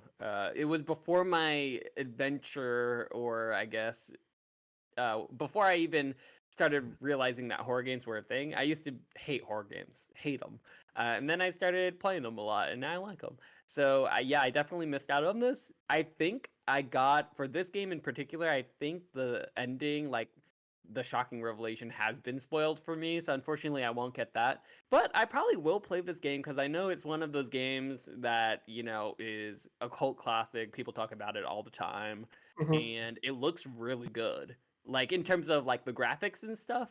I'm excited to see what they do for like the actual gameplay of it, because they did show a little bit. um and yeah, I'm just hoping it lives up to the potential, because I know that basically Bloober Team is making this. That's the studio who's doing it, and they've made things like Layers of Fear, I forget, Blair Witch, stuff like that. Mm. And those games didn't really Yeah, I come remember out the to Blair great. Witch flopping. Yeah, Yeah, yeah. Blair Witch in particular was a yeah. buggy mess. A lot of people like Layers of Fear, but it's not anything that like knocks people's socks off.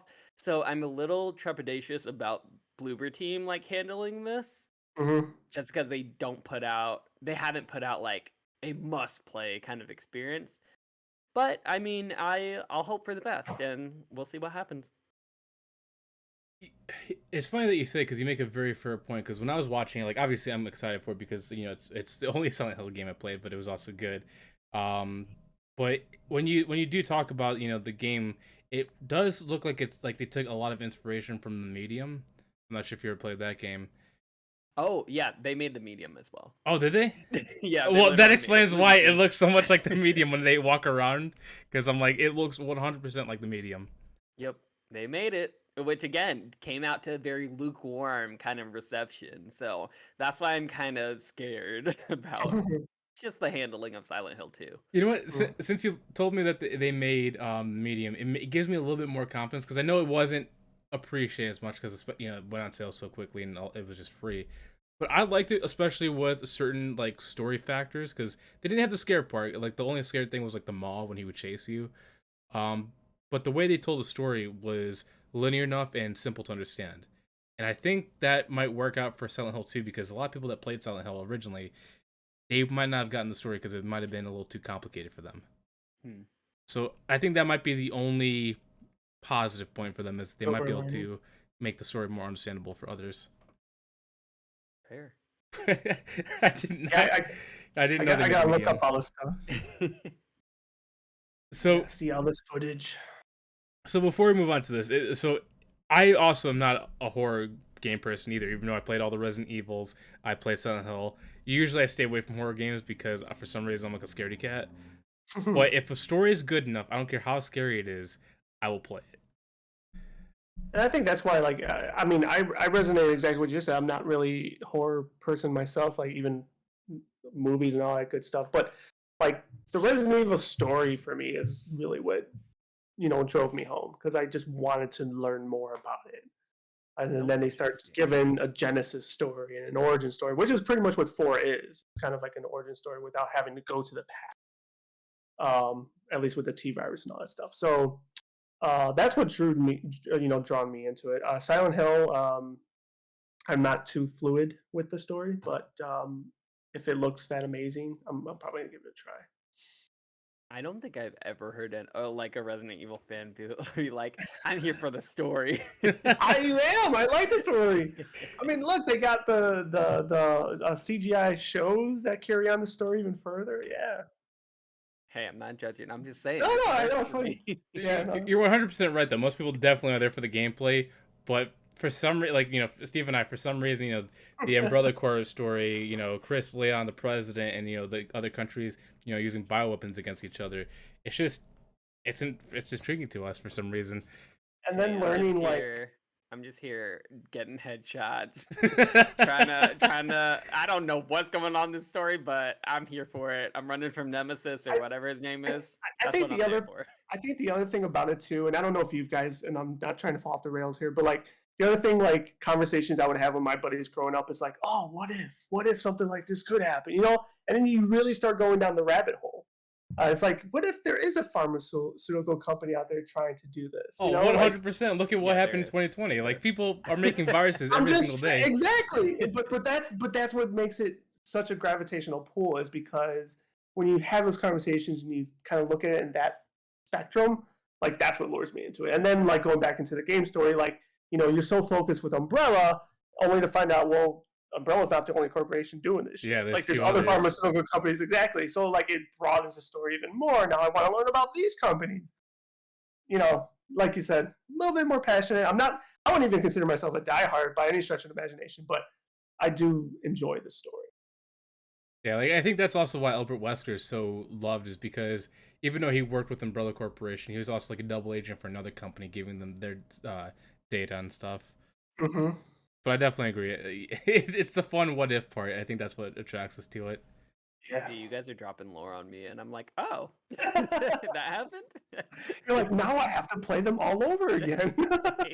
Alfredo, I think maybe Fire Emblem might be one of your games, but like, have you ever like gotten so deep into a lore that you just had to talk about it? That's Kingdom Hearts. Kingdom Hearts. It's gotta be. And I'm not even like, oh, I know exactly what happens at every single point, but I really enjoy that's Kingdom Hearts for me. So I totally understand like that Resident Evil is what Kingdom Hearts is to me. Dude, Kingdom Hearts, same here, man. Like, I grew up with it on PS2 and all that stuff, so I will geek out with all the Kingdom Hearts stories with you, like especially with 4 coming out fairly soon. Yeah. But one of the funniest things I've learned, I'm not sure if you knew this, but Yensid backwards, the wizard, is Disney. Disney. Yeah. I just You learned didn't that know like that? 3 years ago. It blew my mind. I'm like, Yensid, oh, that's Yeah. pretty cool. He's a cool wizard. I'm like, I don't remember him as a character. But then somebody's like, it's Disney backwards, and I'm like, what? Yeah, that's one of those things where you learn it and then you're like, oh. That's funny. But yeah, going with the lore, like Organization 13 also has that very deep lore too. Yep. And then same thing with Ansem, Xehanort, and all that stuff. So. Oh God. Oh, Yeah, it's so complicated. Yeah. But. No, the other Ansem. Oh yeah, Ansem the Wise, and then Yeah. Ansem the Xehanort version. Just ridiculous. Yeah. I'm sure Resident Evil is a lot more simple. Maybe not a lot, but definitely simpler. It's definitely more simple, but I think that's Square Enix for you. Like Square Enix makes complicated stories. Like Final Fantasy is the same exact way. It's like the story isn't linear. It's basically a bunch of matchups that you put together later. Yeah. I think that's for some reason it works. Some of them do it way better than others, though, for sure. For sure. AKA my favorite game of all time, Final Fantasy 9. Perfect in every way. See, 9 I skipped. 8 and 9 I skipped. Oh, see, Trevor, And- you gotta do it. And what else did I skip? Is 9 with that purple Well. hair girl? Yeah. Ico. Wait, Is that with 9? Ico? Yeah, Okay, that's what I 9. thought. oh, with the horns. That's Ico. Yeah, I liked her. Yeah, she was a great character. All of them are great. Well, yeah, all of them are great, but for some reason I gravitated to her like more than anyone else. She was like my Tifa of that game. Oh, what? I mean, she is cool. All of them are cool in their own special way, but I would be here all day just talking about how perfect that game is. So, I guess going in with the Japanese anime characters. I know this one might not be something you guys have researched, but for me being an anime fan, I seen this appear in my Twitter headlines. There's this guy that his name is Matt Walsh. I think when I looked at it, it was a satire post, and like he completely just said anime is for devil worshippers without any actual proof. And for some reason, in this day and age, people take satire and claim it as facts, and they will try to make groups to tear down another group. It's so weird to me. Isn't that called cancel culture? Well, that's what I was thinking too, but it's just, to me, I think it's But just people anime? that want to, that just want to Anime create isn't hate. safe? Well, to be fair, some anime is definitely not safe. Yeah, that's true. Like, I'm not sure if any. Well, I know Steve doesn't watch anime. Alfredo, do you watch anime? Yes, I I mean, no, do. Um, Probably not as much as you, but I watch it. okay. Have you ever seen like something like Another, or Chainsaw Man, or Attack on Titan? Yeah, I Okay. seen Attack on Your Titan. Google Home isn't set up yet. It gets I don't started. think Google Download like the that. Google Home app on a phone or tablet. The well, funny thing is, you I are have no a thing longer connected. safe. I'm no longer saying. Apparently, Google has tagged me as a devil worshiper from anime, so now they're listening in on me. Yeah. Like, how dare you talk about that? Right. But when I read this article, I, like I was saying, I knew it was satire just because when he made the post, everything he was just like, I'm just saying it because I can say it. People on the right, the religious far right people, are now trying to make a movement to cancel anime, and I'm like, I want to give them some shows to watch besides the classic violent ones. What show would we give them that would turn their minds that it says anime isn't for devil worshippers? Probably none, because they did the same thing with Pokemon. I mean, come Oh, on. Digidemons. Oh, they did. So, I was, like, I was gonna say Spy Family, maybe. Spy Family But would be a good one, but there's still killing in there. yeah, there is killing in that. It's light on the killing though. Well, I guess that speaks to anime as a whole. I guess because that's the only one I can think of. Man, now that well, actually, Oh, hold on, I'm trying to think.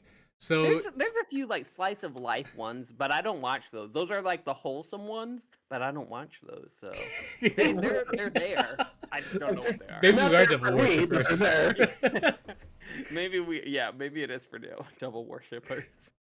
But have you ever heard something so ludicrous in your life that you're just like, really, they're attacking that? Now, obviously, Steve was saying Pokemon. Like, I know one of the headlines, I think it was like 2018, where a priest was like, we need to stop kids from playing Pokemon. It's inviting these demons into our house. And I'm like, what demons are you looking for? You're talking about these animals? That happened to me in school, actually. It wasn't Pokemon, though. It was Yu-Gi-Oh! Which, Yu-Gi-Oh? you argument for, right? You're Yeah. literally summoning people Pocket from the monsters? Shadow Realm. Yeah. So I Yeah. couldn't play Yu-Gi-Oh! Because of, oh, you're bringing demons and all of that. And so no more Yu-Gi-Oh! In my school. Wow. That's a weird way to cancel it. For us, Yu-Gi-Oh! And Pokemon were canceled in our school because of gambling reasons. Oh, interesting. Huh. Yeah, people would put That makes- money on the games, and then also if you lost, you would lose your cards, and the winner would take them from you. Oh, that makes sense. I guess. I mean, yeah, I guess the school should be concerned with gambling. That checks out. Yeah, I remember that stuff going on for sure, especially with the prize cards. Like, oh, that card is Yeah. officially mine now. Hmm. Yeah, that's for sure. But yeah, when I was thinking about this, I'm like, I want to convert some of these people to see that anime isn't for the devil, because like, obviously, mean- anything can be bad, but it's just like Spy Family. You could say it's a family-oriented show. The family is working for the government to protect, against an extreme terrorist group. It's like I'm trying to figure out ways to potentially help Counter people them. counter them. Yeah. I don't think there's like any way you could change an extremist's mind. Like they're non-negotiable. They're going to find something to just say, nope, that's it. It's devil worshiper stuff. Well, like they'll drill so deep where it doesn't even make sense, but they'll do it just to prove they're right. It's just What's- funny that God. Oh, I was just gonna say like one that I can maybe make an argument for is I know I seen it on Netflix. Is one called Way of the House Husband, Oh, and but he's a maybe that one Yakuza could work? gangster. Oh yeah, dang it. But he's such a good guy though, is the thing. He's technically a gangster, but he's like a good guy and like He's a good always is like making sure his family's taken care of basically. I guess that is a gangster though. Literally by definition. But he's Never holding mind. the family values that they like to appreciate. So Mhm. we could promote that as a healthy look. And then I was Yeah. like thinking of another one. I'm not sure if you ever heard of Violet Evergarden. I haven't seen it though. Okay, so that show is an emotional show, but it has like a lot of like don't judge somebody by like their looks or like their disabilities.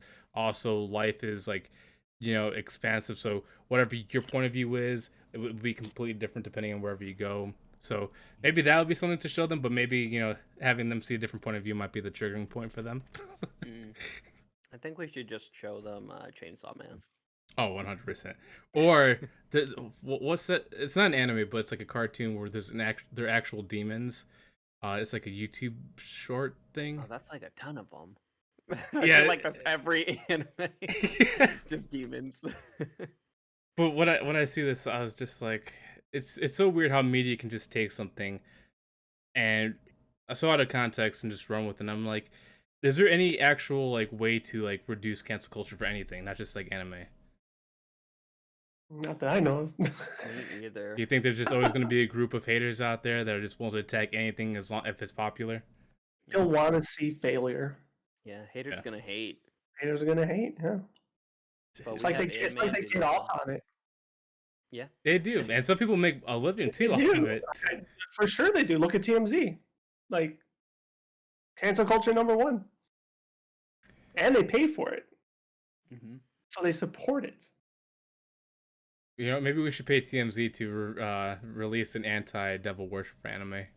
There you go. They could fund it. Fight Anyone, cancel they could do cancel. it, right? Oh, Yeah, there you go. Fight cancel with cancel. Yeah, if they can turn anybody against Kanye West, they could turn against anyone.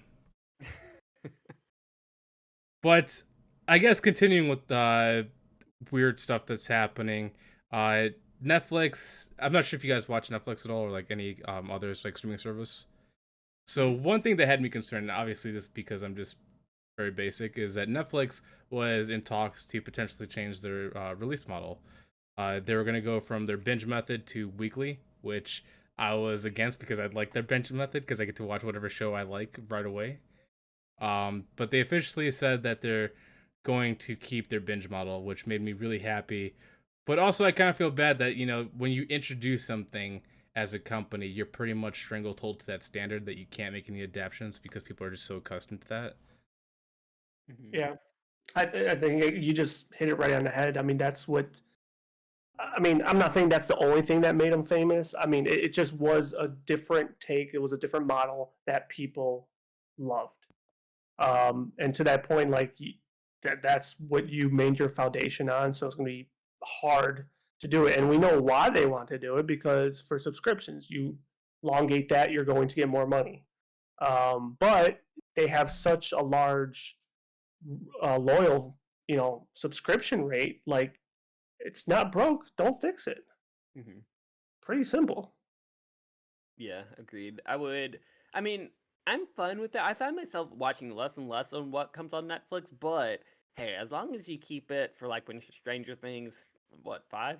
Mhm. 5 comes out, I'm Mhm. good with that, okay? After that, do whatever you want. Because honestly, that's the only show that has been coming out for Netflix that I look forward to watching. So Yeah. if we're looking at streaming services as a whole, what model do you actually prefer? Because I know some people have this want of bi-weekly or weekly because it builds anticipation and they get to talk about that one episode following the next week. hmm But I also know, you know, obviously the benefit of being able to binge your favorite shows, so you could just have that entertainment right then and there. What do you guys prefer, the weekly method or the binge method, or is it both? I mean, I don't know if it's considered old fashioned, but I still do like the weekly episodic thing. For a lot of the points that you just made, and also too though, it's kind of like when it comes to a discussion standpoint, like when you binge, you feel like, oh, I gotta also do it right away along everybody else whenever it's launched, because if you don't, you miss out. Everybody else is talking about it, Hmm. and then you run into being spoiled. Then you get pissed off or what have you. So that would probably be like my #1 factor. But yeah, that's my opinion, I guess. So you just like it for the discussion factor. That's pretty much about it. I think so. I mean, and it also revolves around life, like you like just to sit down to whatever it is, 8 hours, 10 hours to do it. It's kind of tough. Hmm. But you don't have to I- do that all in one sitting if you don't want I to. know you don't have to. I know you don't have to. But it goes back to my Go my touch conversation of like if I only do 4 episodes and those You're that have behind. those that have the luxury of watching the whole damn season and now they're all talking about it, it's like, no, don't do it. I mean, the same could happen if you miss your weekly episodic one. I understand that, but there is a build up, and there's also like Not that it can't happen with the binge watching, but like there's also could be family value or friend value of setting up a schedule like, hey, this is the same time every week. Oh, We're that's gonna very meet true. up. We're gonna get pizzas. We're gonna get a 6-pack, what have you, whatever your ritual is, and enjoy the episode, just like a sporting event or what have you. So yeah, call me old fashioned, but I still like that model. That's a good point. For me, I'm a self-identified hermit. So I just give me the episodes. Just give me everything all at once. Like let people have their cake and I'll get to it when I get to it. But I also find myself like as I've gotten older, I used to definitely been the type of person for when something was released all at once or when a video game does come out, I will just play that video game or watch it like all the way through. I'll suffer the consequences of having to get up early later. Or not sleeping. That'll be my problem tomorrow. I used to do that all the time, and now now that I've gotten older and wiser, I don't find myself doing that anymore. When something comes out, I will I'll watch like 2 episodes max, probably maybe even 3, and then I'll go do something else. It's just I have too many things to do now. I guess is part of the problem I have. I can't just sit down like you said, Chris. I can't just sit down and watch this for the next 8 hours. Like I don't have time like that anymore.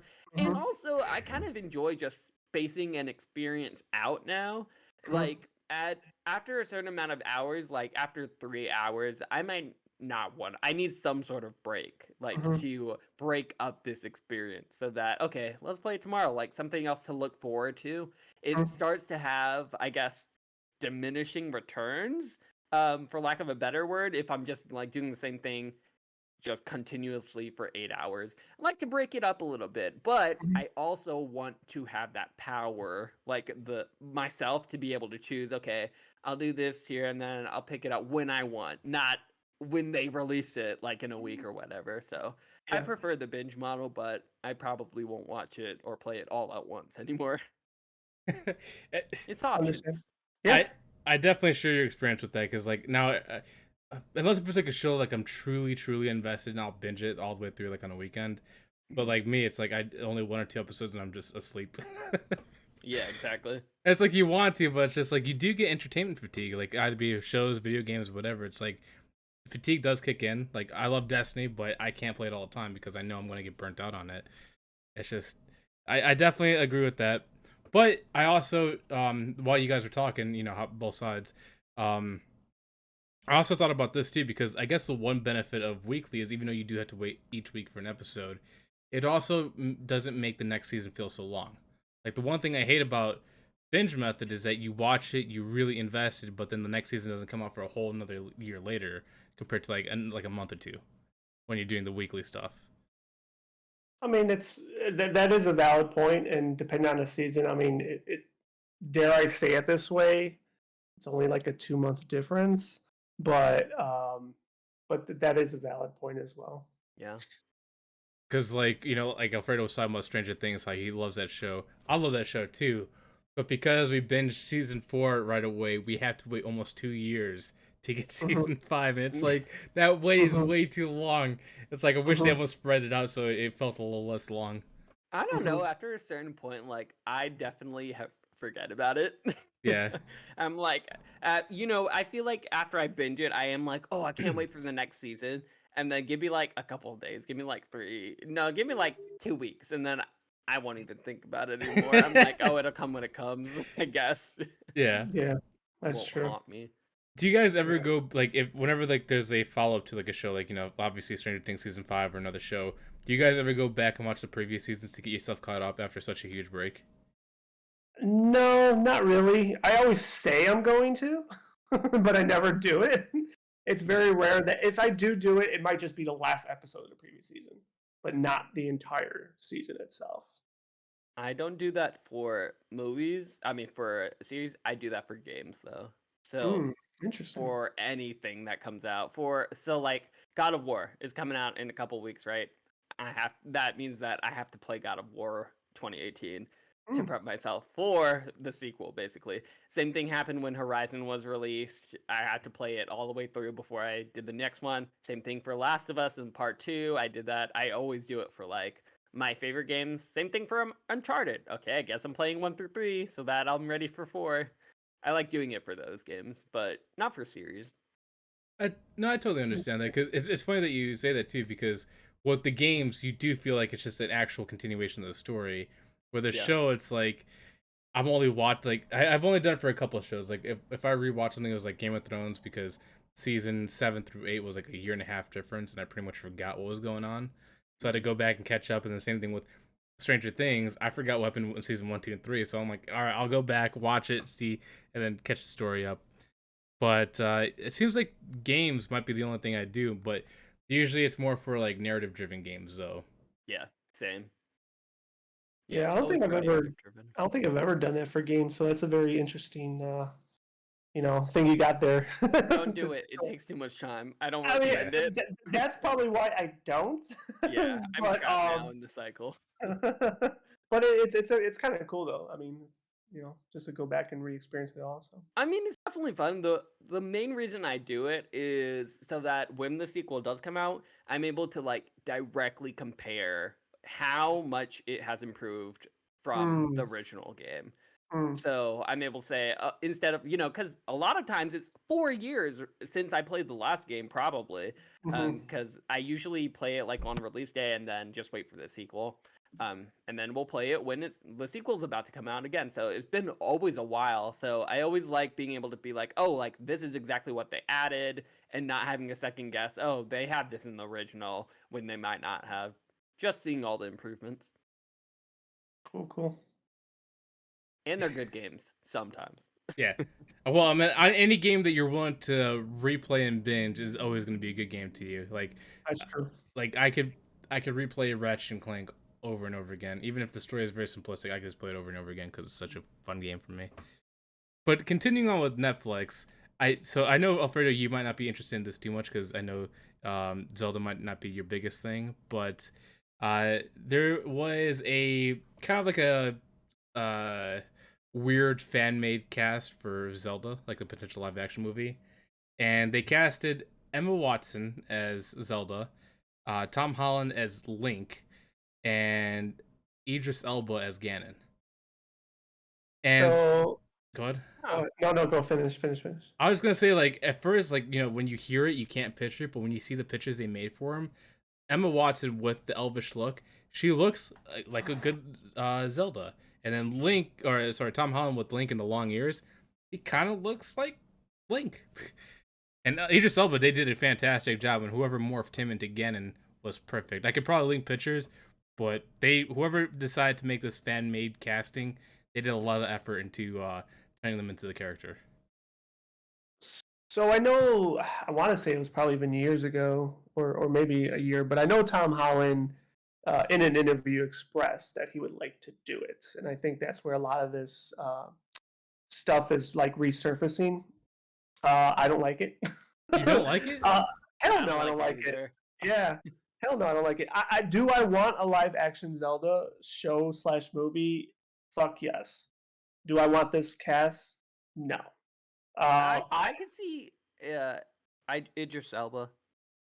I mean, I can see him as the Ganondorf for sure. I'm not going to totally poo-poo on all of them, but me preferably, I want like a Game of Thrones approach where I don't know these actors at all. I want Yeah, fresh I agree. people that I have no acquaintances with, and I want to be like, oh my god, whoever the casting director is on that deserves a fucking Oscar because they nailed it. That's what I want. I want fresh faces across the board, and I want them all with foreign accents. They can't be American. Well, No Americans. these are No these, Americans. these aren't American actors, so you I got know. the I foreign know. part. I'm saying I want no name actors. Yeah, I can't. Yeah, I agree 100%. Also, I looked up like just the character art, and this just confirms that I don't want them in these roles. Specifically, Emma Watson and Tom Holland. It's Yeah. like I also. How old are how old are Zelda and Link supposed to be? Because I feel like they're supposed to be like 18-ish, maybe. Well, 16 I think to it depends 18? on the game 20s? timeline they're in. Correct. It would I depend picture them as on. young, right? I mean, more times than not, yes, they are younger. They're not like I can't really say in any of them they're like full-fledged adults. Right, exactly. Yeah, probably teenage or whatever would probably be the height. It feels Uh, weird if they did adults. I feel like like adult yeah, Link. no, Here you go. Like, yeah, no. it's not gonna be like Witcher. Like, no. Yeah. I mean, they could probably pull off like I don't know, maybe early 20s or something. I don't Probably. know. I would be like, boo. Tom Not Holland and Wouldn't Emma like Watson it. still have that like youngish look to them. No, they do. There's no disputing that, but they're not Link and Zelda. Is what They're the not. dispute is. Mm-mm. I They're I, not I could see your close. point. I think I've just been burned by too many unnamed Fake casted stuff. movies, like Resident Evil, for example. I've watched every single Resident Evil movie, like Welcome to Raccoon City, whatever the other live action one they made, Resident Evil Mila series. Jovovich, she's huge. Oh, I like her, but she's not Resident Evil. Like she is her own adaptation of the series. I agree. But like Resident Evil Welcome to Raccoon City, they tried to like actually be the game characters, and it was awful. I hated it. So that one I didn't even see That because was the I newest one, right? That was I think so, right? that was the newest movie that came out like I think 2 years ago. Okay. 2 years ago, I thought I it was like a wanted year to see ago. that. Yeah, Uh, the moment I saw the casting, I said Yeah, I absolutely knew it not. would be bad from the trailers, though. Yeah, yeah. yeah, exactly. I was like, what is this? Yeah. I think that's my Like- fear with unnamed actors, that you most likely will get a case like Resident Evil. No, and here's why. Because it's Nintendo. Nintendo will not let this fail, in my opinion. Let's see. Let's look at like has Nintendo made any other movie besides the new up and coming Mario movie? Well, the original Mario movie, Yeah, but the that, original. you gotta look at the time frame. I'm talking. Times have changed. is what I'm Oh, saying. but they have failed though. It will not fail now. Like I would love a live action Zelda. I'm not gonna fall through. Try not to fall through. But I would love a live action Metroid, and I would love a CGI Star Fox.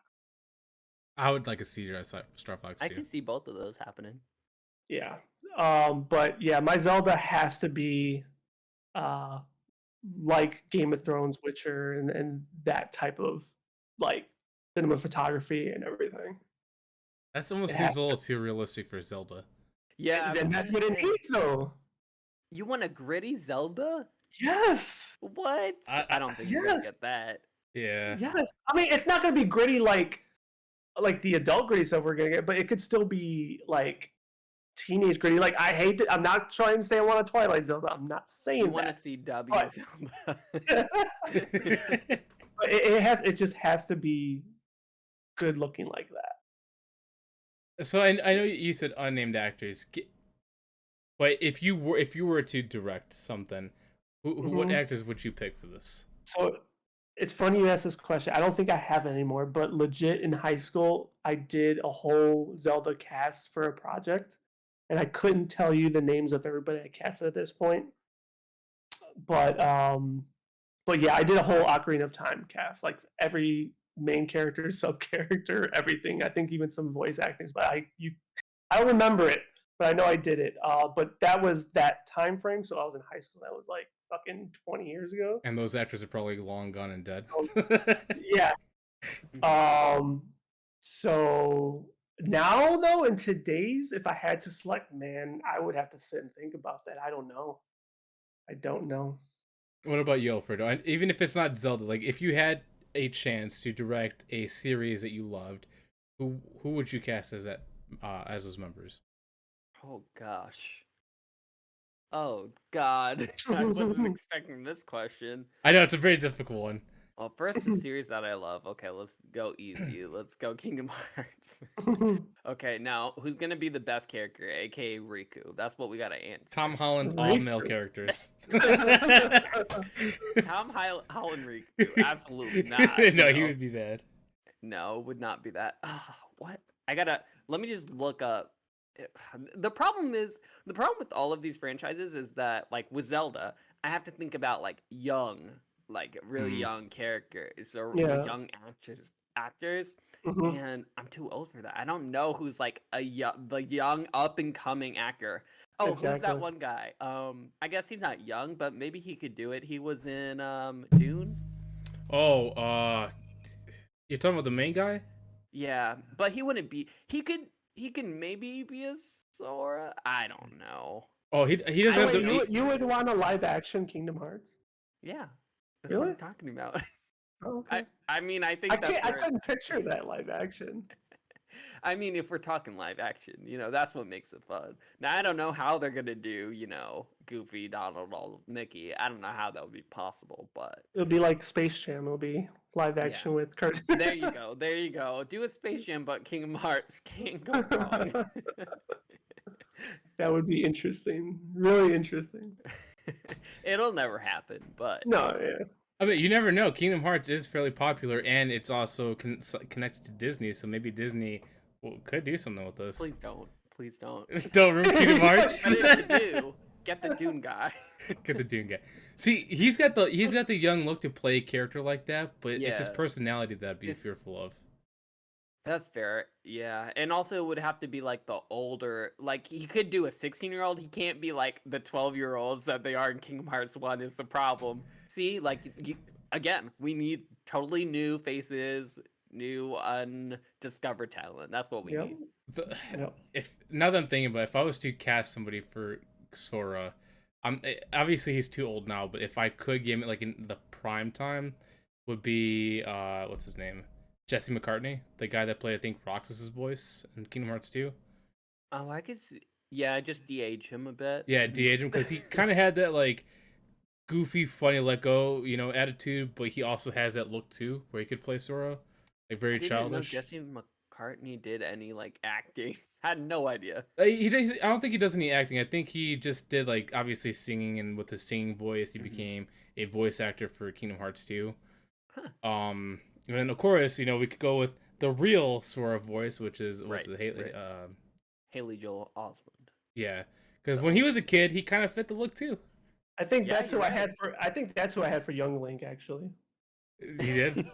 Yeah, for You Ocarina of just Time need was a Haley Joel de-aging Osment. machine. Solve a lot of problems here. He still has a voice, so if we can de-age him, he's got this. Yep.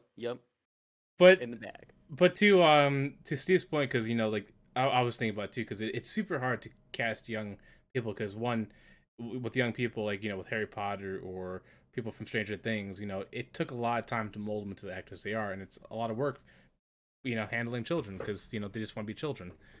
But one of the young actresses coming up is she was originally on Game of Thrones.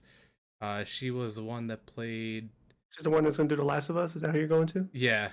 Yeah. And I didn't think of her as like Ellie, but now that I've seen trailers of her as Ellie, I'm like, that's a pretty good casting choice. And same thing with Pedro Pascal. I didn't think of him as a Joel, but he's got the voice and he's got the attitude. So I'm like, I'll give it a try for that. I'm definitely looking forward to seeing that because I don't know if you recall, like the game. Did you let me borrow the game? I can't remember who let me borrow it.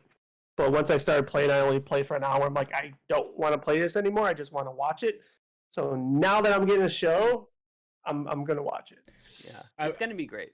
Yeah, it's gonna be good. I do still recommend watching the game version, even if you don't play. Watch YouTube let's play of it, because the game version is fantastic. Yeah. Oh, I'm sure it is. Like that's why I said once I start playing, like I don't want to play this anymore. I just want to watch it.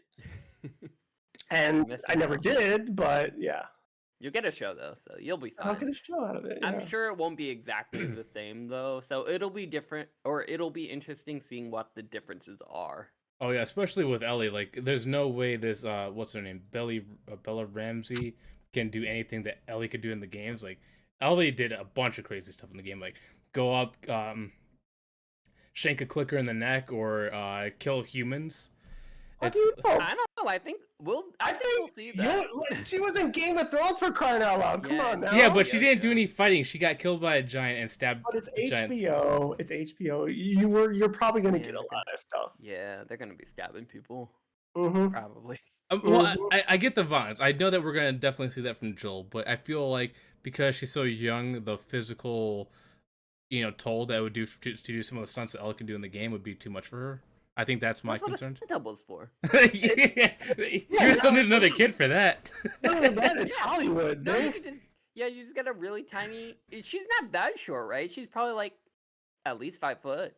They're easily 5 foot stunt doubles. Yeah, for sure. Tom Cruise is her stunt double.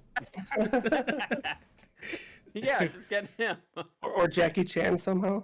Oh, dude, he's like the one guy that I'm so sad that is getting old, man. I love all his movies. Oh yeah, Jackie Chan is a fucking legend. Bella Ramsey is 5'1.5". There you go. There you go. There you go. Makes sense. How old is she? Every time I like see these actors or actresses, I'm like, oh, they're like 14 years old, and it's like they're 32. I'm like, what the hell? Like, how do they She look so definitely young? Grew up. She's 19. So I just thought of a Zelda. Sorry. Who, her? Oh, No. The chick that plays Horrible cast. Sansa from Game of Thrones. Ooh, dude. Just put her with blonde hair. I don't know. I don't like her acting. Give her what? I think she's a horrible actress. But she.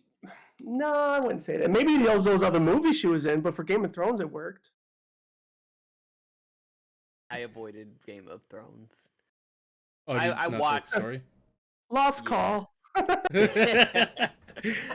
I did watch a fair share. I watched 4 seasons. I forced myself. I just did not enjoy it. Was it just a Wow. medieval thing, or was it like the It was pacing? yeah, it was the pacing. It was just boring to me. I didn't enjoy it. So I have to ask, since you don't like Game of Thrones, I'm assuming you don't like Lord of the Rings. Oh, I never watched it. Okay.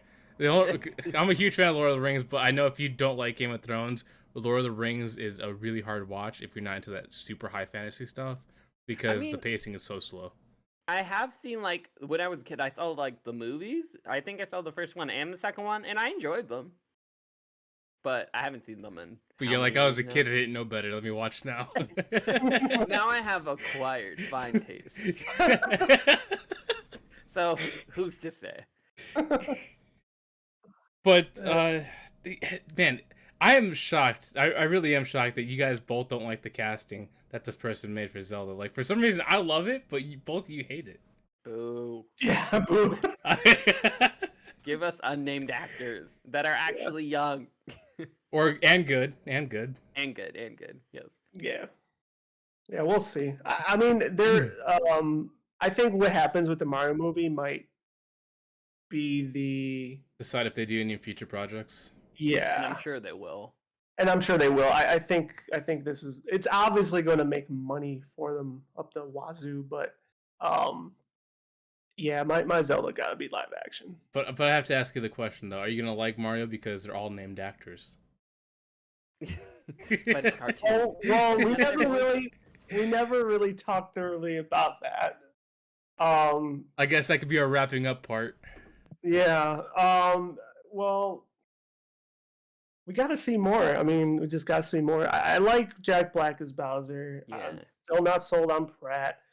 We got what, one word from him? Yeah, like not even like a second of him. It was just like a phrase.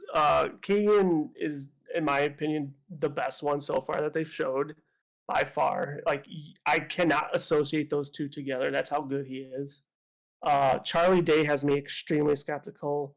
Princess Peach, hopefully it works. I think it will. Who's Wait, who's Princess Peach? Is it Anna Taylor-Joy or is she? Can't think of her name or what she was in, but I mean, I'm hoping it's okay.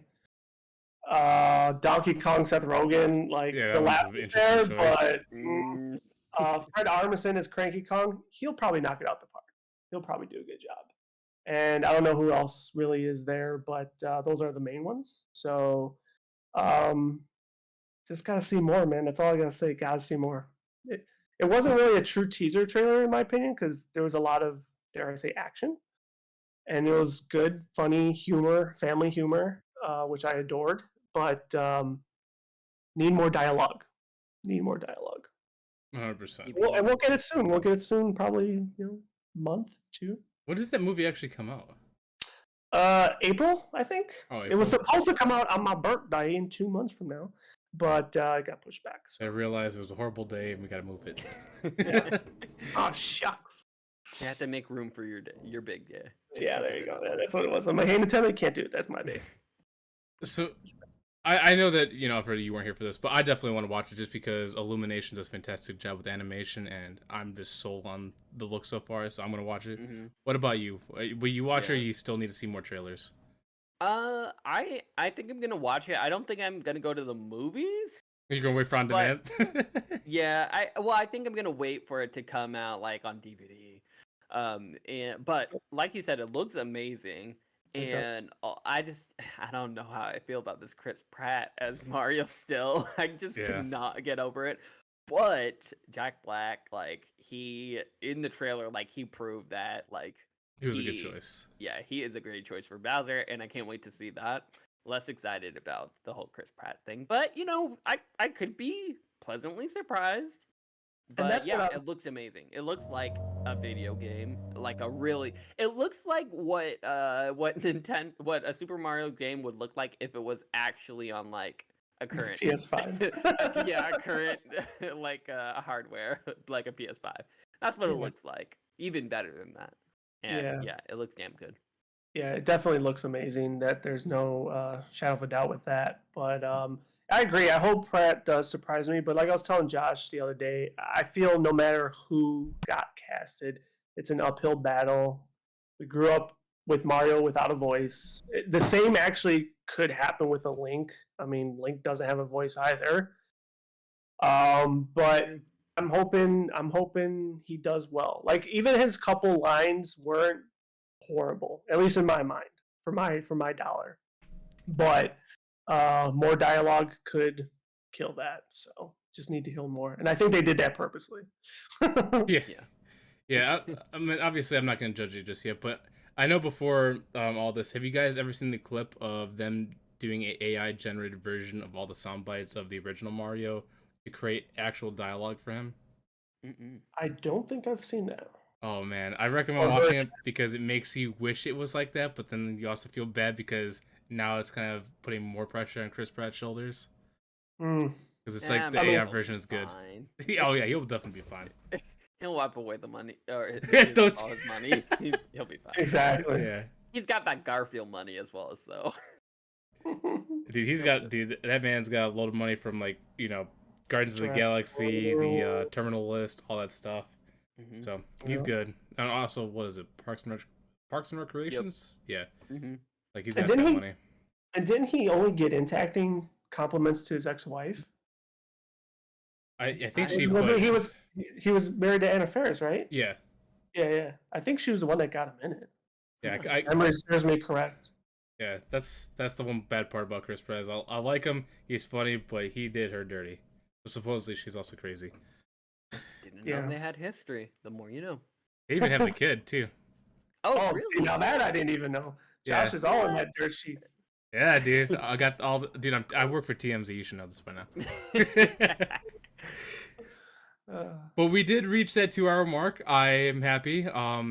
Alfredo, thank you so much for joining us today. Yes, thank you. You were those awesome. For those that don't know, like I said, Alfredo's from the Dukes of Gaming channel. There'll be a link in the description below for YouTube, Twitch. There'll also be a link to his own personal Twitter, so you guys can follow him there too. But I recommend checking them out. They are fantastic. The Dukes of Gaming podcast is with him and other Dukes as well. I mean, you could fill in for this if you want to. Sure. Yeah. So Dukes of Gaming, we do weekly video game news. We also started doing live streams on Saturdays. So if you want to play things like we mentioned, Mario Party, Super Smash, maybe not multiverses, we'll see. But if you want to play with us, maybe check out our streams late at night on Saturday nights, and then also we do a podcast on Sunday nights live.